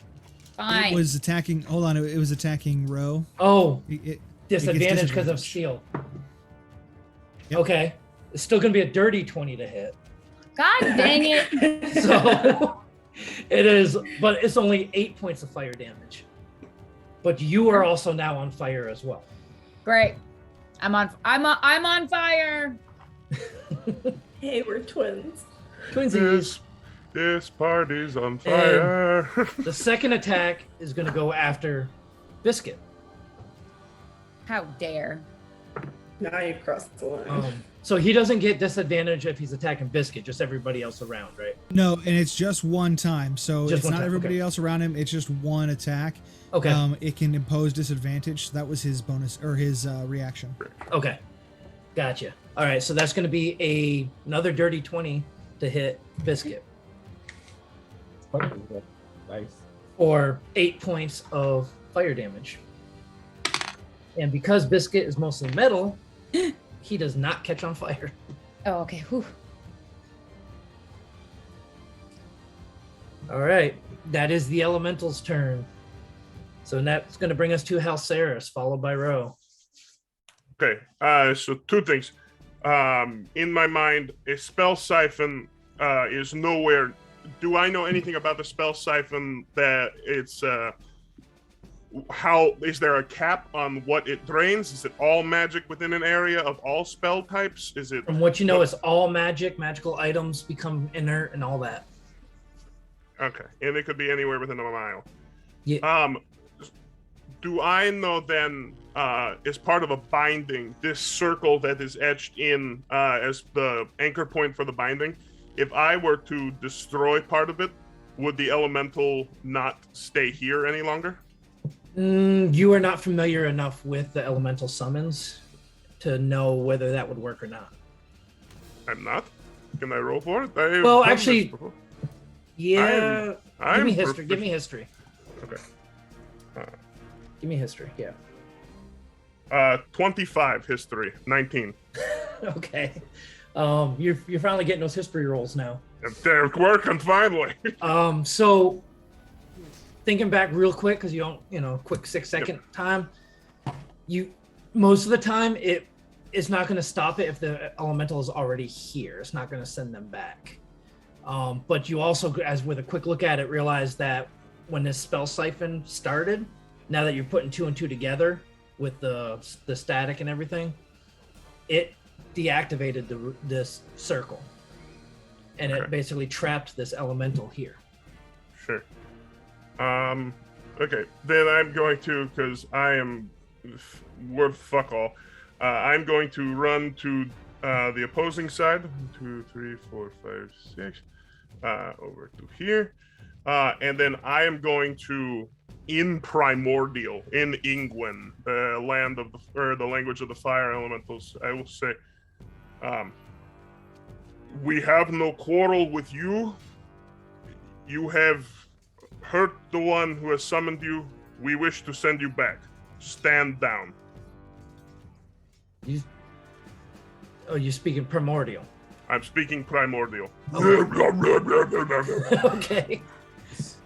Sounds like cinders on a. Yeah, it's just like Batman voice.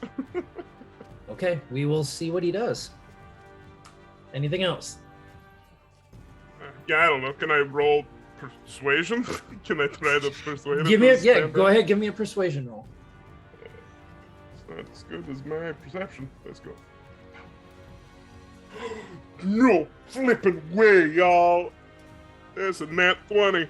It's a 22. Okay. We will see what he does on the next round. Oh man, that bacon I think just got pulled from fire. Maybe I don't know. All right, Ro. You are Okay. currently dragging the body of Armin, as well as I don't know both if of I you are on ever. fire. I don't know if I ever got to do that. I think I just got in between the fire. Oh, that's right. Yeah, that's right. Yeah, if you didn't grab him, right. So you Um, were on fire. Great. So I'm going to use. I'm just gonna pretend I'm not on fire. All right, cool. I'm gonna hit him with my rapier because I don't think I have much else to do. Okay, so you also take 2 points of fire damage. Sure. Hit me, why don't you? It's because of your stuff's on fire. Yeah, I know. So that is a 22 to hit. 22 is gonna hit. And that is 13 damage. 13. Okay. And then I'm going to use my bonus action to do Commander Strike. And I'm going to yell to Echo, hit it again. And I'm going to add my superiority die. So hopefully she hits because that's a +6 to damage. Okay, Echo, go ahead. Give me an attack roll. All right, here we go. +6 to damage, you said? Mm-hmm. To damage, not to the attack. Gotcha. 17 to hit. 17 hits. Oh. So that's 4 damage +6 is 10. 10 damage. Okay. Okay. That's another. Okay.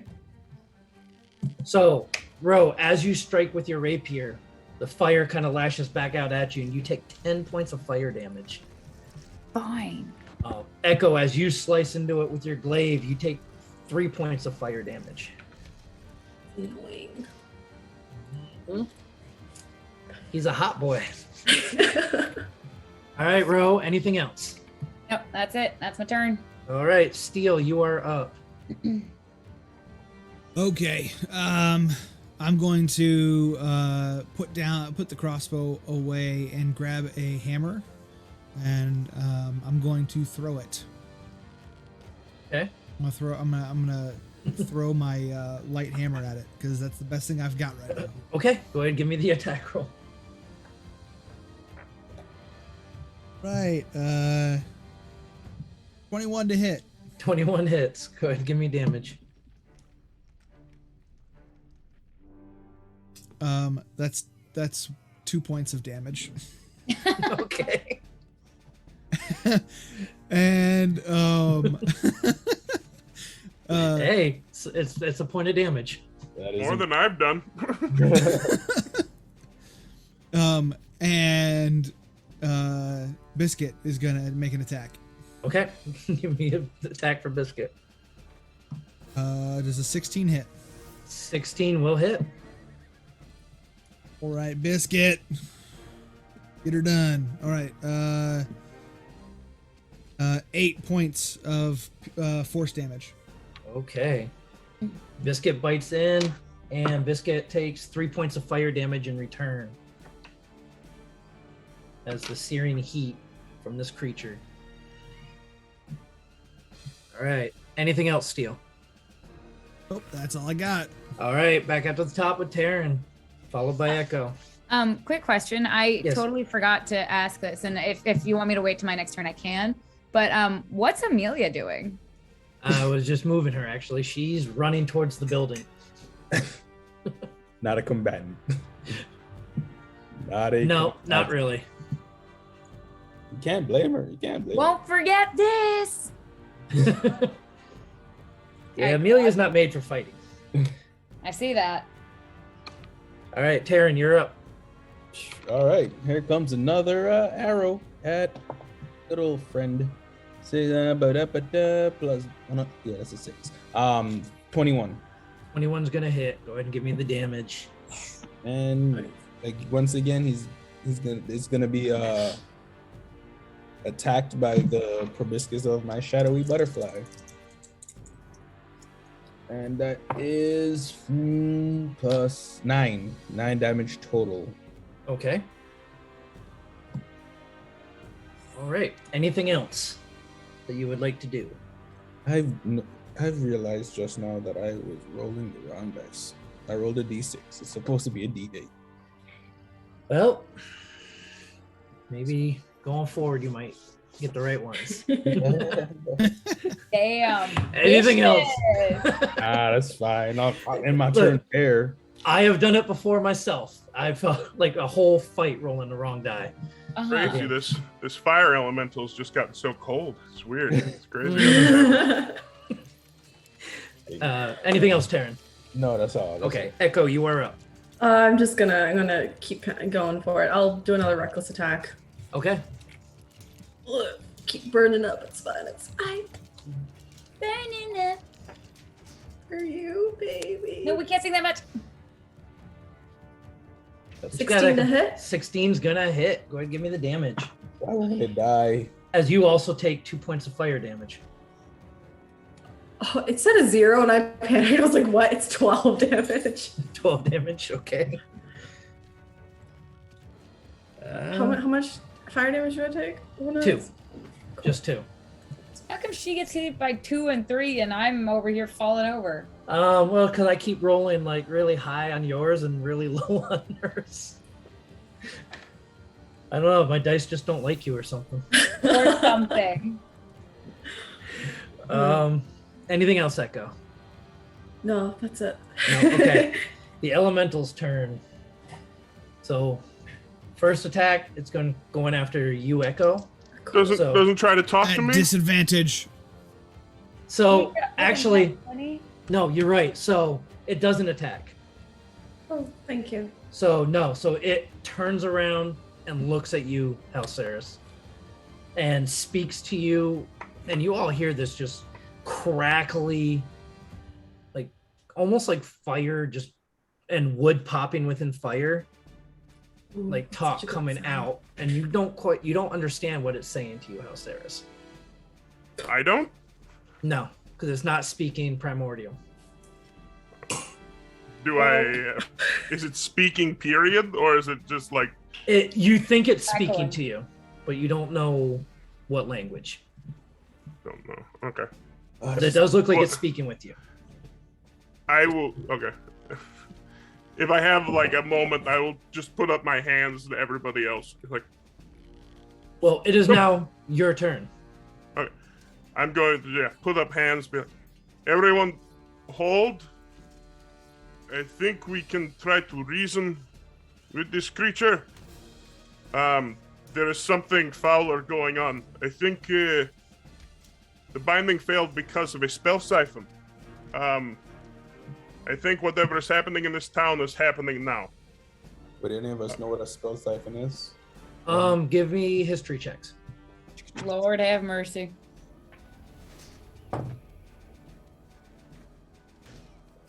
14.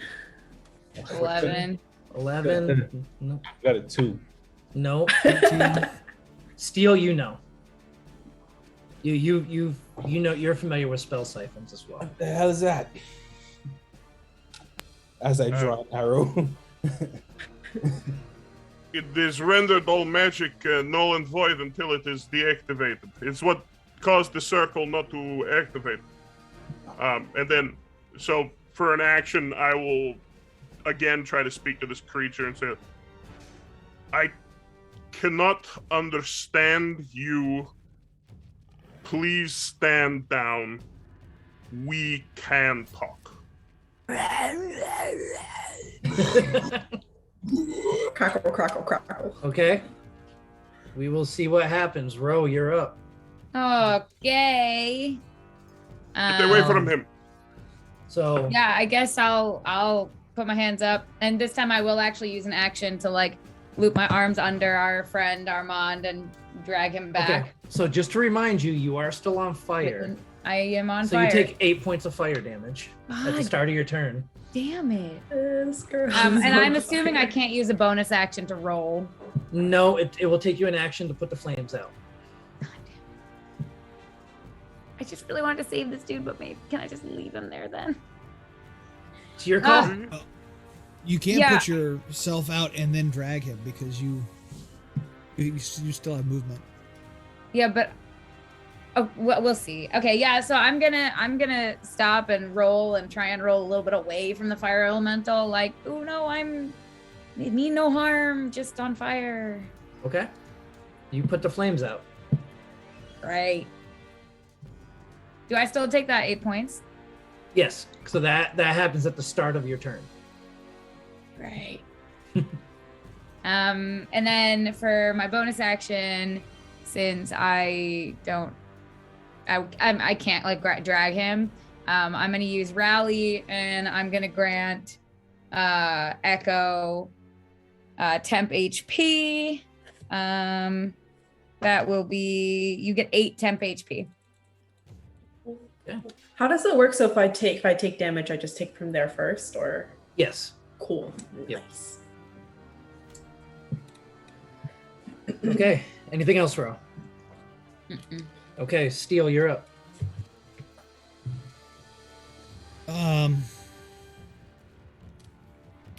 I will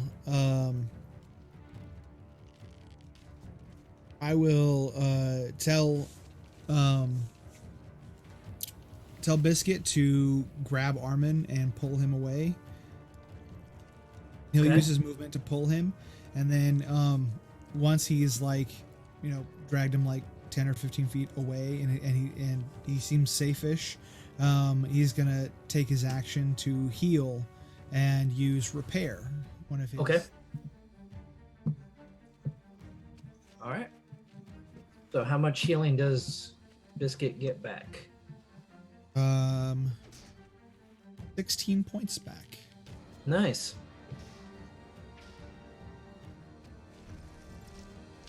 All right. Anything else? Back to full health. Is there anything else you wish to do? Oh, I'm just gonna Nope. look at Okay. Hellsayers and be like, I had a hammer. That's all I had. It's gone. It's in the fire. I'm done. I'm I gonna got go. nothing. I'm Okay. gonna sit. I'm just So gonna sit. at the bottom of the round here, everybody go ahead, give me a perception check real quick, please. Okay. That's a 10. 14. Oh, That's an 11. 10, 11, okay. And also an 11. An 11, 14. 2. 14, 2. Go ahead, give me one for Biscuit. Biscuit as well. God, we Biscuit. need Nothing. we need cafe back now. Oh my gosh.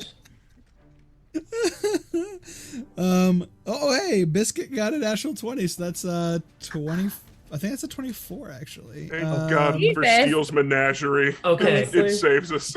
Yeah, 24. Steel got a 20. Or Biscuit my got a Steel defender 24. Okay. And Taryn, you said you got a 14? Yeah, I So- got a 14. Yeah, okay. So, Taryn, you catch it, and you get a sense from Biscuit, because you see Biscuit kind of perk up and look out towards the street area, towards City Hall, and you hear screaming and just cries for help coming from the square. Damn it.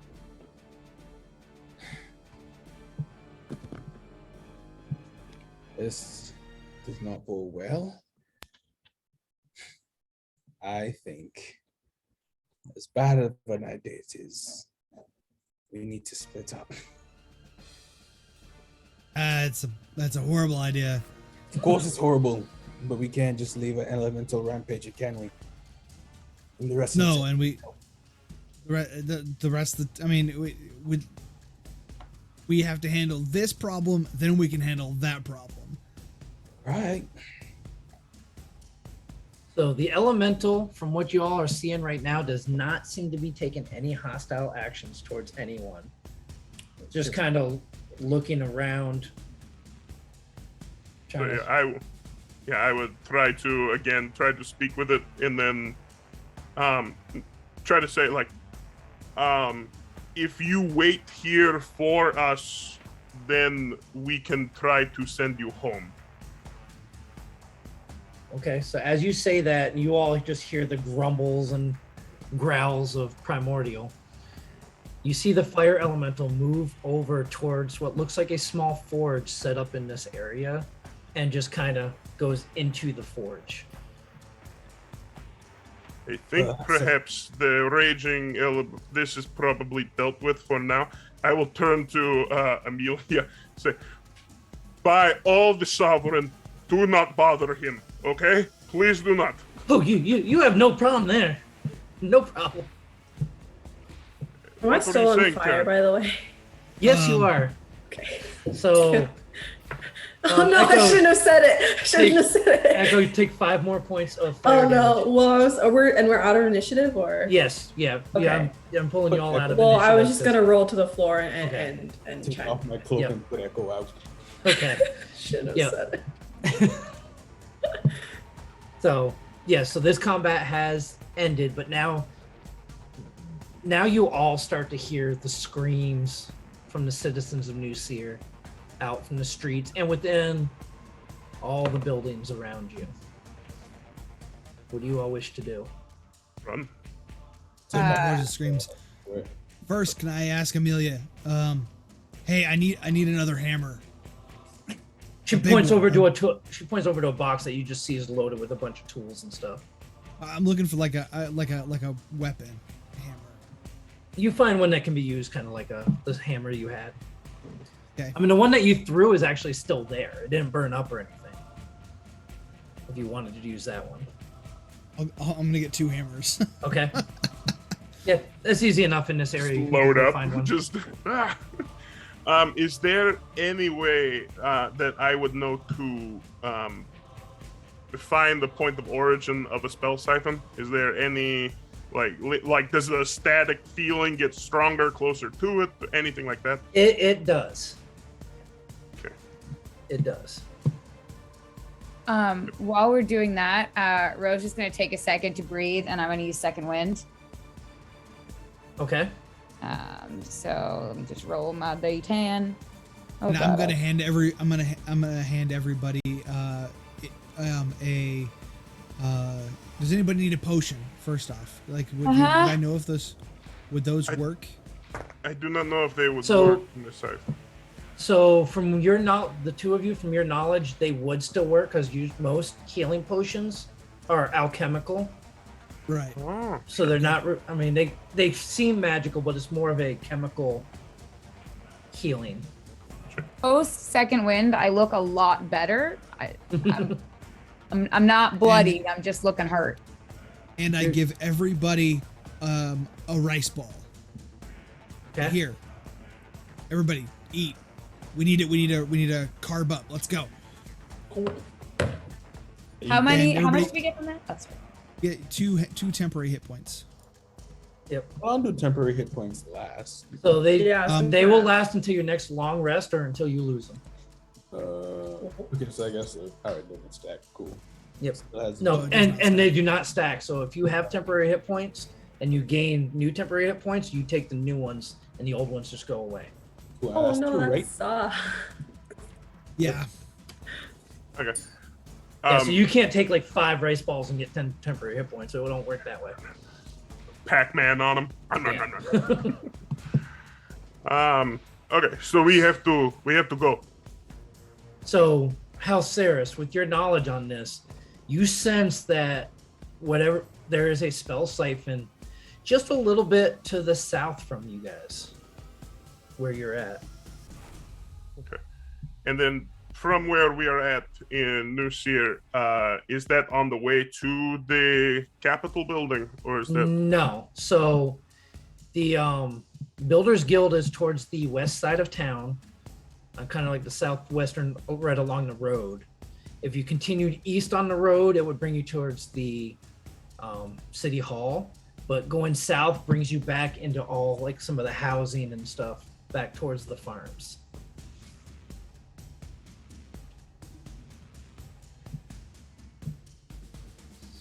So what do you want to do? I'll turn Where's to the the group. screaming coming from? From everywhere. Let's I will- head to City Hall. The only moniker we have, though, is that right now no one is able to use magic. But I cannot do much without being blocked like this. Should we split up? We could. I think that makes more sense, right? Cover more ground, see if we can figure out what's causing this, and see who can help. At this point, you all see what almost looks like a small ball of fire go flying up over the building of the Builders Guild. That's not elemental, is it? Was it the elemental? No, so it's coming from the front side of the building, Oh, okay. by the We out run- by like the main thoroughway. I'm gonna just run to the front side then. Okay, so you come running through the shop, and you get to the front where you see the street, and you see the citizens of New Seer just running around in a panic as you see 4 cloaked figures walking around, carrying short swords in one hand, and you see one of them reach out towards one of the citizens. A aberrant dragon mark on their hand glows, and they shoot a firebolt out of their hand into the back of one of these citizens, and they collapse to the ground. All of us are out front. Yes. So I shoot What's an the arrow. proximity to them? Yeah. I So you're fire- about 30 feet away from them. I fire an arrow. Get him. Yeah, get him, Okay. Biscuit. I'm Okay. gonna run up to them and All right. So each of you go ahead, give me an attack roll. And And I rolled a 6. I can't use it. One or two. How many of them are there? You said there were 4? There's 4 of them. Yep. Okay. I can. Do I have to be in initiative order in order to be reckless when I attack? No. So right now, if you want to Okay. do recklessly right now, that's fine because we're not in Okay. Yeah, initiative order because yet. it's just an instinctual thing to like protect the person there. Yeah. So go give me Good thing the I did attack that. rolls. It's a 23. That's gonna hit. 12 for Halceras. 12 misses. I got a 13. 6. 16 hits. What'd you 13. get? Or 13 misses. Yep. Dirty 20 for Biscuit? Yep. Biscuit hits. And then for me, I'm gonna get in melee range. Can I attack with both hammers? Yes. Yep. Like God of War. Yeah. I mean, you got your main hand. Offhand is a. You don't get your proficiency or anything with it though, because I don't think you have 2 weapon fighting, right? No, I don't. It is a 19 for the first strike, and a 15 for the second. Okay. Yeah. Are you attacking the same one Biscuit's attacking? Yes, me and Biscuit are working as a crew. Okay. Some- Echo's attacking one. Terran shot at Yeah. one and missed. Yeah. Halceras, how are you attacking one? I still have a mace. Okay. And then Rose attacking the other one. Okay. All right. So I think everybody missed except for Biscuit. No, And- I Oh, yeah. I did 3 damage. Okay, 3 damage. Does a 15 hit? 15 just hits. Yep. Okay, then both of mine hit. Okay. So Biscuit does 6 points, okay. and my first strike is 3. Okay. Second strike is, and the second strike is 4. Okay. All right. So now it'll be their turn, and we're gonna do this a little different. We're just gonna go back and forth right now because you're all squaring off with the different ones. Okay. Are we all in the same? Yeah. So like, they're the kind of range between each person. Yeah, so they were all moving kind of in a group within like 20 feet of each other, just going around. And you see now every single one of them, their hand has what looks like a very similar dragon mark to what you saw on 2 back in the Manticore Cave. So the first one's going to swing at you, Echo, for a natural 20. What is going on? I don't Well, you like got it. advantage too, so it makes sense. So that's going to be 13 points of piercing damage. Damn, this is rude. And then its second attack with the short sword. It's gonna be a 25 to hit. Who, me? Yes, it's attacking you twice for 8 points of piercing damage. Well, I love it.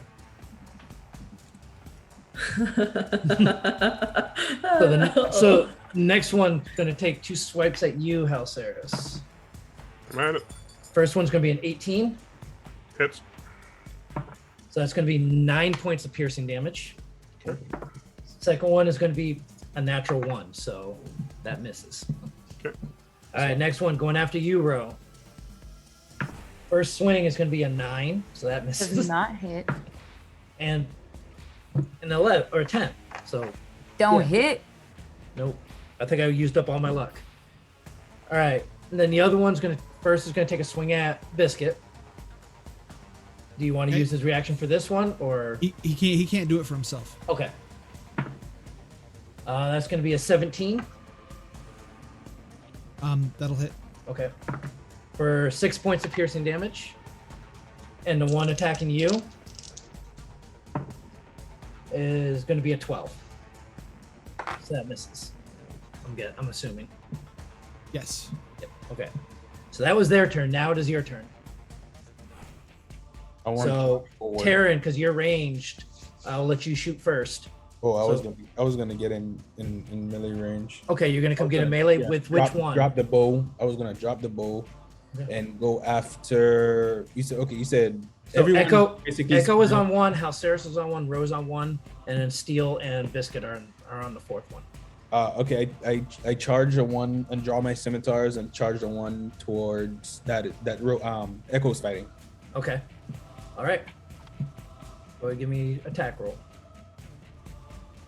Scimitar. What you got for me? 19. 19's gonna hit. Ooh, that's this. 4 damage. Okay. Offhand, I'm swinging on him again. 6 again. 6 is gonna miss. Yeah. All right. All right. And that's my turn. Okay, Echo, your turn. I'm just gonna. I won't recklessly attack. I'm wounded, so I'll just be like, swing again Okay. at the same one. Okay. 19 19's gonna hit. damage. Yeah, reckless attack is great because it gives you advantage, but that advantage for them hitting you back is Yeah, I didn't really want that. 4 damage. 4 damage. Okay. All right. Anything else? Who did it attack other than me? Like, where were they in proximity? Never mind, it's fine, actually. Yeah. So I mean, you see a couple of the civilians or the citizens of the city lying either unconscious or dead throughout the street. Halceris. I mean, yeah, I can't do much, so it's gonna be a swing with the mace. Okay. 14. 14 just misses. Sounds cool. Cool. All right. With that, then, yep, that's it. Cool. I'm out. Okay. Ro. So I'm gonna hit first with my rapier. Okay. That is a 16 to hit, 16 hits. and that is roll the right die. 2 plus 5. That's 7 damage. Okay. And then I'm gonna hit with my whip. That is 14 to hit. 14 just Because I misses. don't add my anything. It's just a straight roll for bonus action, right? You got 2 weapon fighting. Yeah. If you have 2 weapon fighting, you get to add your proficiency. Oh, cool. All right, then it's 19. Okay, then that hits. Oh, I haven't been doing that at all. Oh. So you don't add your modifier to the damage. You need dual wielder to do You that. need the dual wielder feat for that. Ooh, cool, But cool, if you cool. got Okay. 2 weapon fighting, you can use your proficiency on your offhand attack. I wasn't using either, so Oh, that's 2 damage. Woo! okay. Wow, what a Alrighty. good day. Steel and Biscuit. Okay. Biscuit. Got a 16. That's gonna hit. Okay. For 7 points of force Okay. damage. And my first shot is a natural 20. Okay. My second is a natural 20. So Nice. go ahead and describe this one for us, please. Biscuit is gonna actually I'm gonna give him the command so that he does the takedown.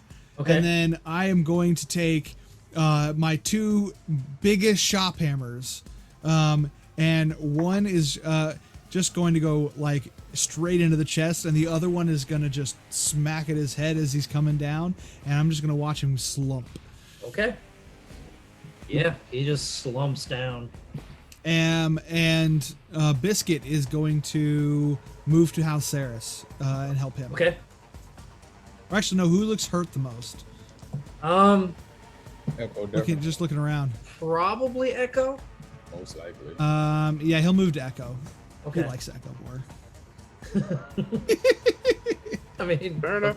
Fair enough. No offense, Alceris. No offense. Okay. So that was all yours turn. Now it's these three's turn. Looking over and seeing one of their crew just die, all three of them try to run off in between the buildings.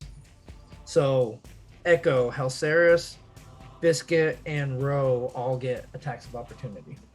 Heck yeah, we do. Here we go. Oh, here we Echo, go, we'll here go we with you go. first. Oh, that's a 9. That's not gonna hit. Okay, so you miss. As well? You're not within melee of them. Oh wait, Yeah. you are. You moved up. That's right. That's right. Forgot Yeah, about me. I just forgot to mark that. Yes. So Taryn as well. Forgot about me. I'm sorry. I missed. I got a 19. 19's gonna hit. Get it. Biscuit got a 23. Biscuit got that hits. Biscuit got 10 9 points damage. of. 9 damage. Yeah. Go ahead and describe that one for us as well, Taryn. So, they turn and try to run, and and Tyrion just a step faster, and he appears to the side of him, like just a bit in front, and drives the scimitar backwards. So he kind of runs into it. Okay. Nice. He got a little low, dashed forward, and just drove it backwards. He ran into it and pierced his importance, and he slumps over and dies. All right. How much damage does Biscuit do? 10 points. 10 points. Okay. So, as they run, you see the one that you were engaged with, Ro, just dashes as fast as he can. The other one that Biscuit just struck, though, gets about 30 feet out, turns around, lifts his hand up again, and you see the dragon mark on his arm begin to glow. Can I throw a hammer at him? No. Okay. And you all see this small ball of magical energy, just all different. You see some fire and some ice and some lightning just kind of pop off of it, and he shoots it out at Biscuit. Leave Biscuit alone. Biscuit just bit him for a 19 to hit. Oh yeah, that'll hit. So that is going to be 21 points of lightning damage as you see this orb streak out, and it just turns into a ball of electrical energy and strikes right into Biscuit. 20. How many points? 21 points of lightning damage. He is just barely unconscious. Short All right. set. Do you all wish to go after either of these two? Yes. Yeah. I really think we should destroy that. Spell segment. But how far away is this one? So the one that just cast the spell at Biscuit is about 30 feet away from you. The other one has gone in between the buildings and has ducked behind, so you're not quite sure where they're at. Sure. Can I throw my boomerang at the one that's 30 feet away? Yes, because this is your turn to it is all your Oh, I turn to didn't act. realize So Yeah. I would. Could I ask, seeing them do this and seeing the magic of the marks be unaffected, can I grab my side and then for the second time ever, I'm gonna feel my mark energy rush through me, and can Okay. I cast Gust of Wind?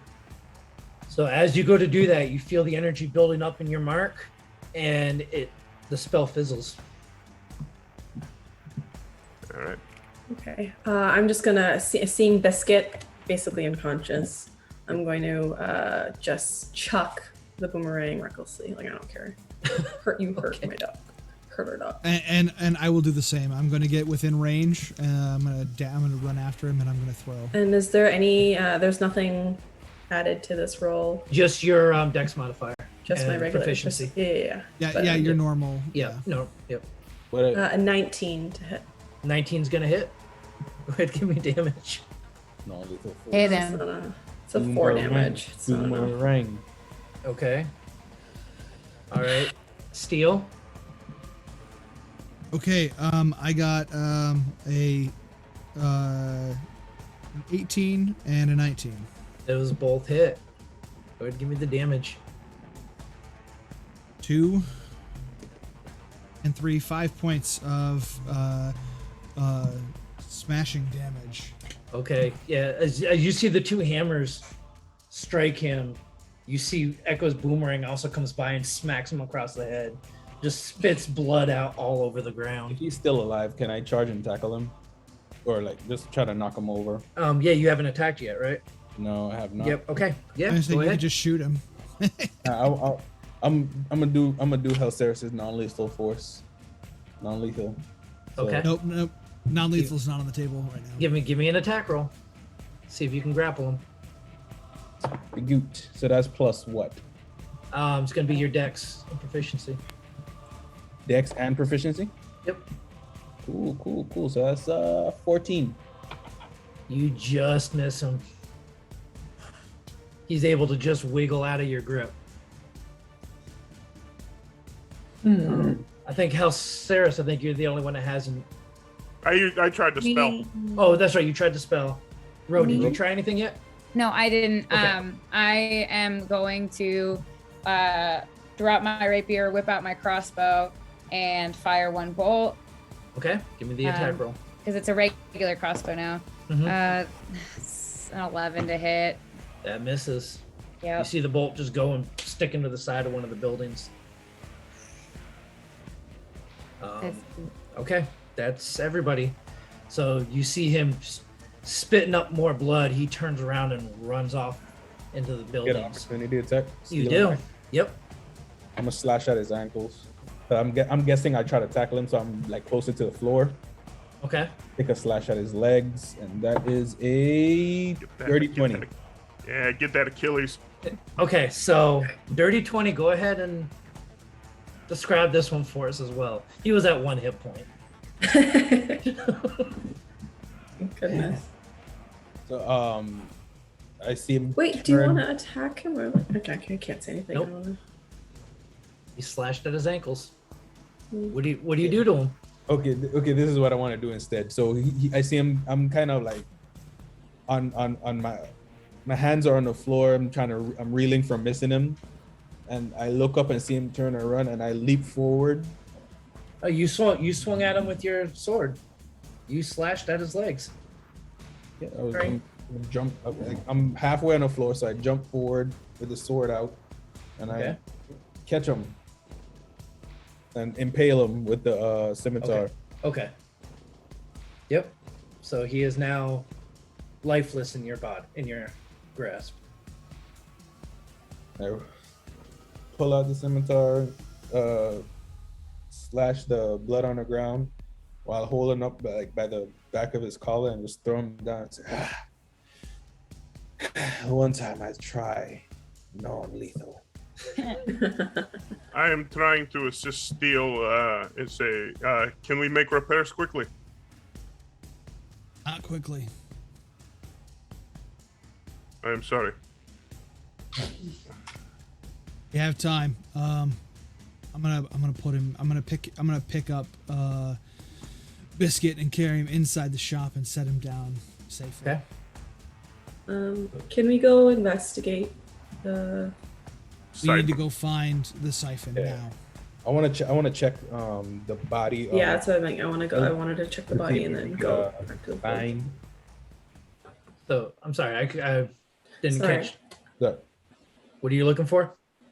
whatever we can. I'm just Looting including the body. I corpses. just want to see what I Yeah. can find. I understand most likely who they're from, who they're with, who they are. But I'm just trying to check like the pockets and Yeah, does he have a business card? Does he have a license? Just- We If I don't could have find we don't anything. have time for this. Which way? Where do we go? Where's this? Okay, Siphon. so Steele is bringing Biscuit into the workshop. Echo and Roe are searching these bodies real quick. Aaron. I'm Aaron. running. Yep. Okay, Halceris, what are you doing? I'm waiting. Actually, while Steel brings that one inside, I'm grabbing one of the short swords because the mace is it's too heavy for me. So Okay. I'm grabbing a short sword and I'm just focusing on the feeling and kind of getting the cardinal direction we need to go. Okay. And then Roe, what are you doing? Not much for me to do. I'm gonna pick my rapier up and put my crossbow back away Okay. before I forget.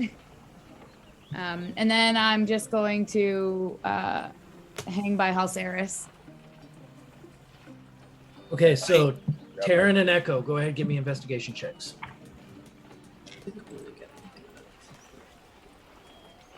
Yeah, no, that's a 4. I don't- 30-20. Dirty 20. All right. So Taryn, Echo, you don't really find anything. He's wearing another dark cloak like the ones you've seen, some studded leather armor, and he's got a short sword. And you also see what now as you look a little closer looks like one of the tattooed dragon marks on his arm. So since Tyrion clearly is able to pick out things, can I go to where Steel is? Yeah. Or do I just? All right, I'm just gonna go. Yep. Okay. I'm not. Taryn- I'm not. Can I say I'm not holding still at all? The second that he is inside. Yeah. So I was a- gonna, a I was gonna building? run after you basically Yeah. and ask I'm- if I'm you need gonna- any help. No, we just need to go destroy this thing, and I'm gonna run and grab and pick up my hammers. Look at Halceris. Which way to this siphon? So Taryn, as you're looking over this, you recognize a small emblem on the right chest of the leather armor. That's the symbol of House Tarkanan.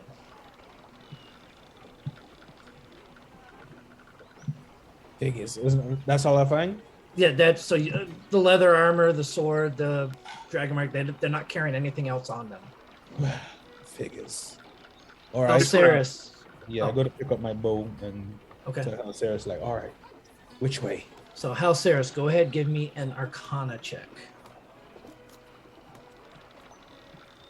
Because I felt it from the south earlier, yes? Yep.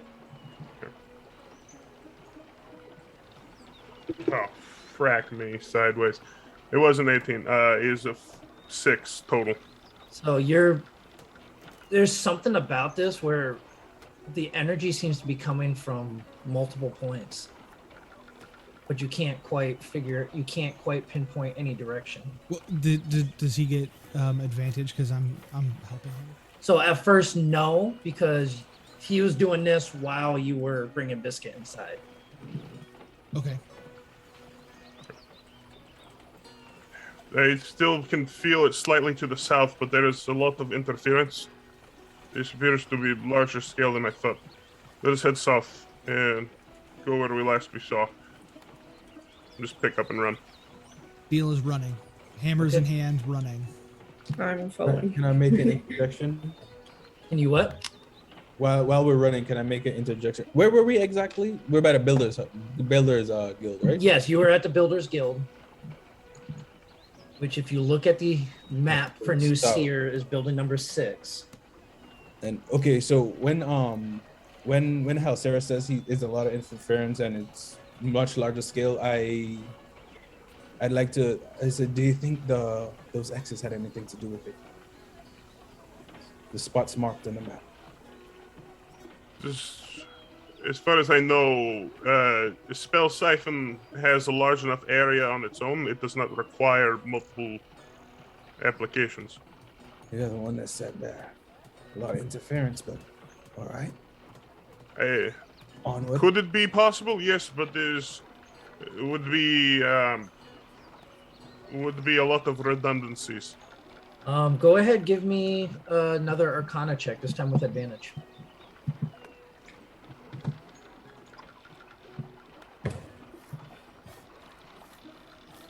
Dirty 20.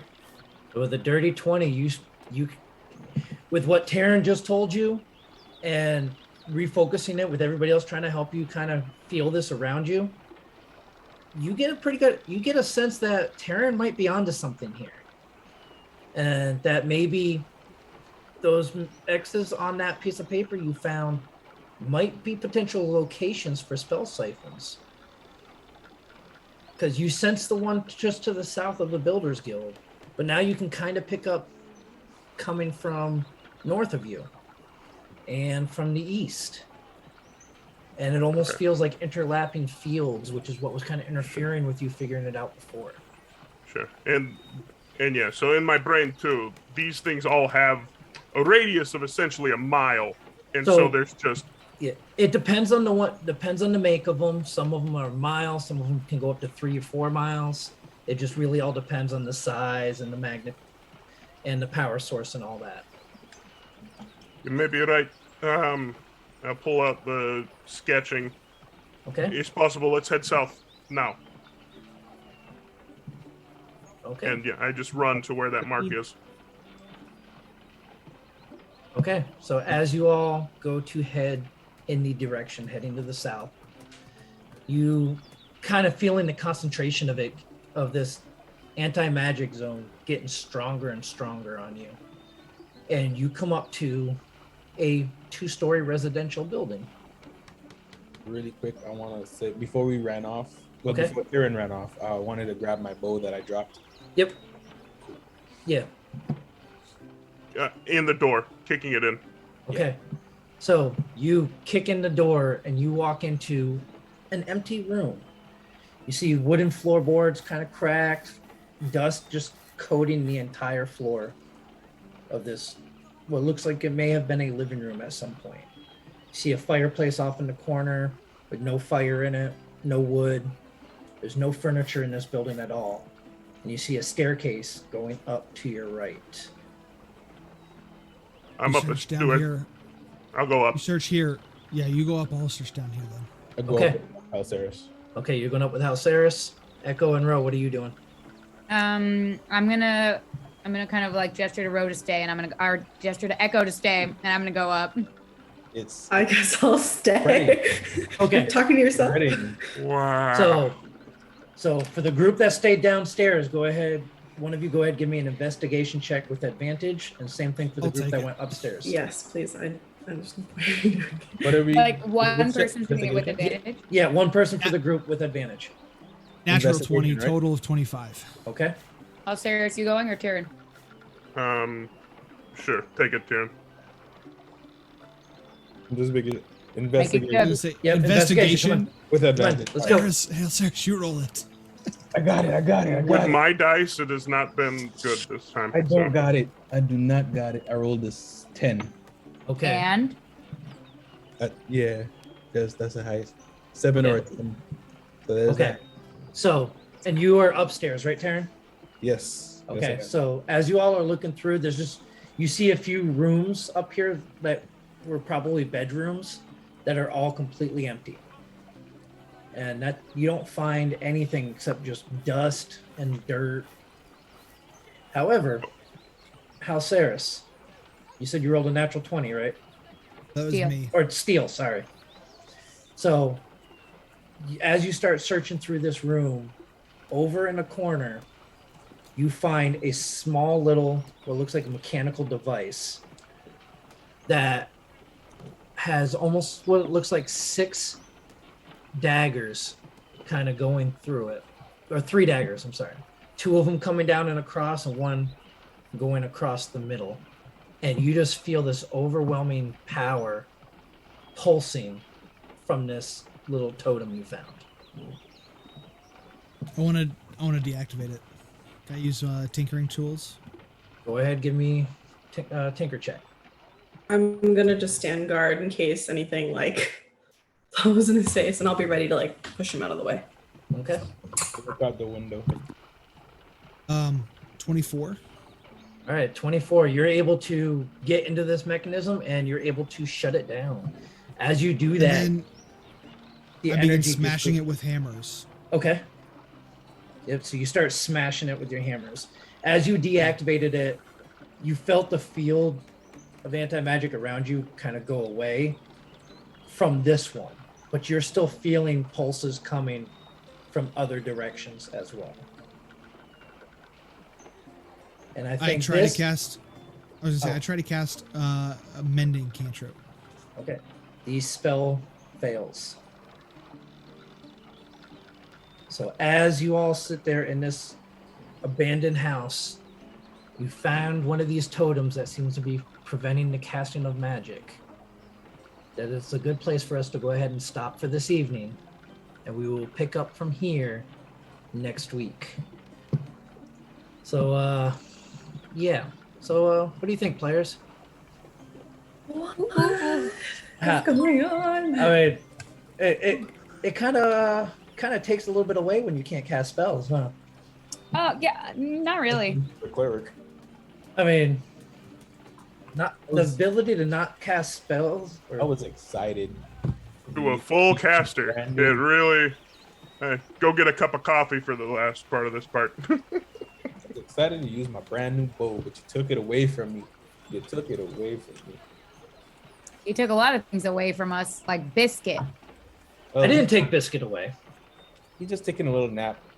Just a nappy nap. He has a ticking timer, just so everybody knows. There is a ticking timer. Mm-hmm. There is. So, but yeah. So, I mean, you managed to avoid having the full fight with the elemental, though. I mean, you got to admit that was kind of cool. So, Ooh, one good thing. but yes, no. So I think, I mean, things have picked back up. The attack has commenced. So therefore, we have the storm. But we're gonna go ahead and see what you all can do next week. Now that you've kind of figured out the map and kind of what's going on a little bit.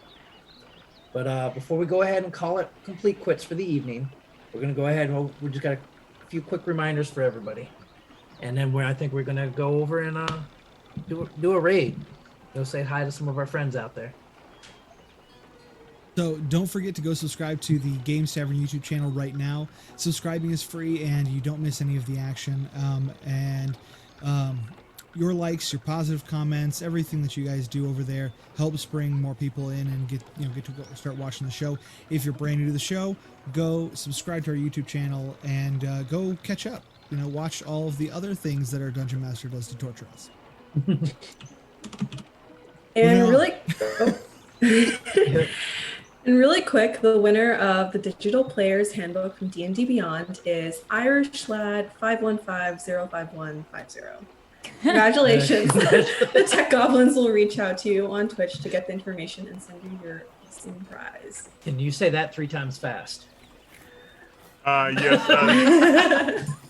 And thank you for D&D Beyond for giving us this wonderful book to give away. They also have some great stuff over there to help create your character and campaign. So you can find some friends and join the community.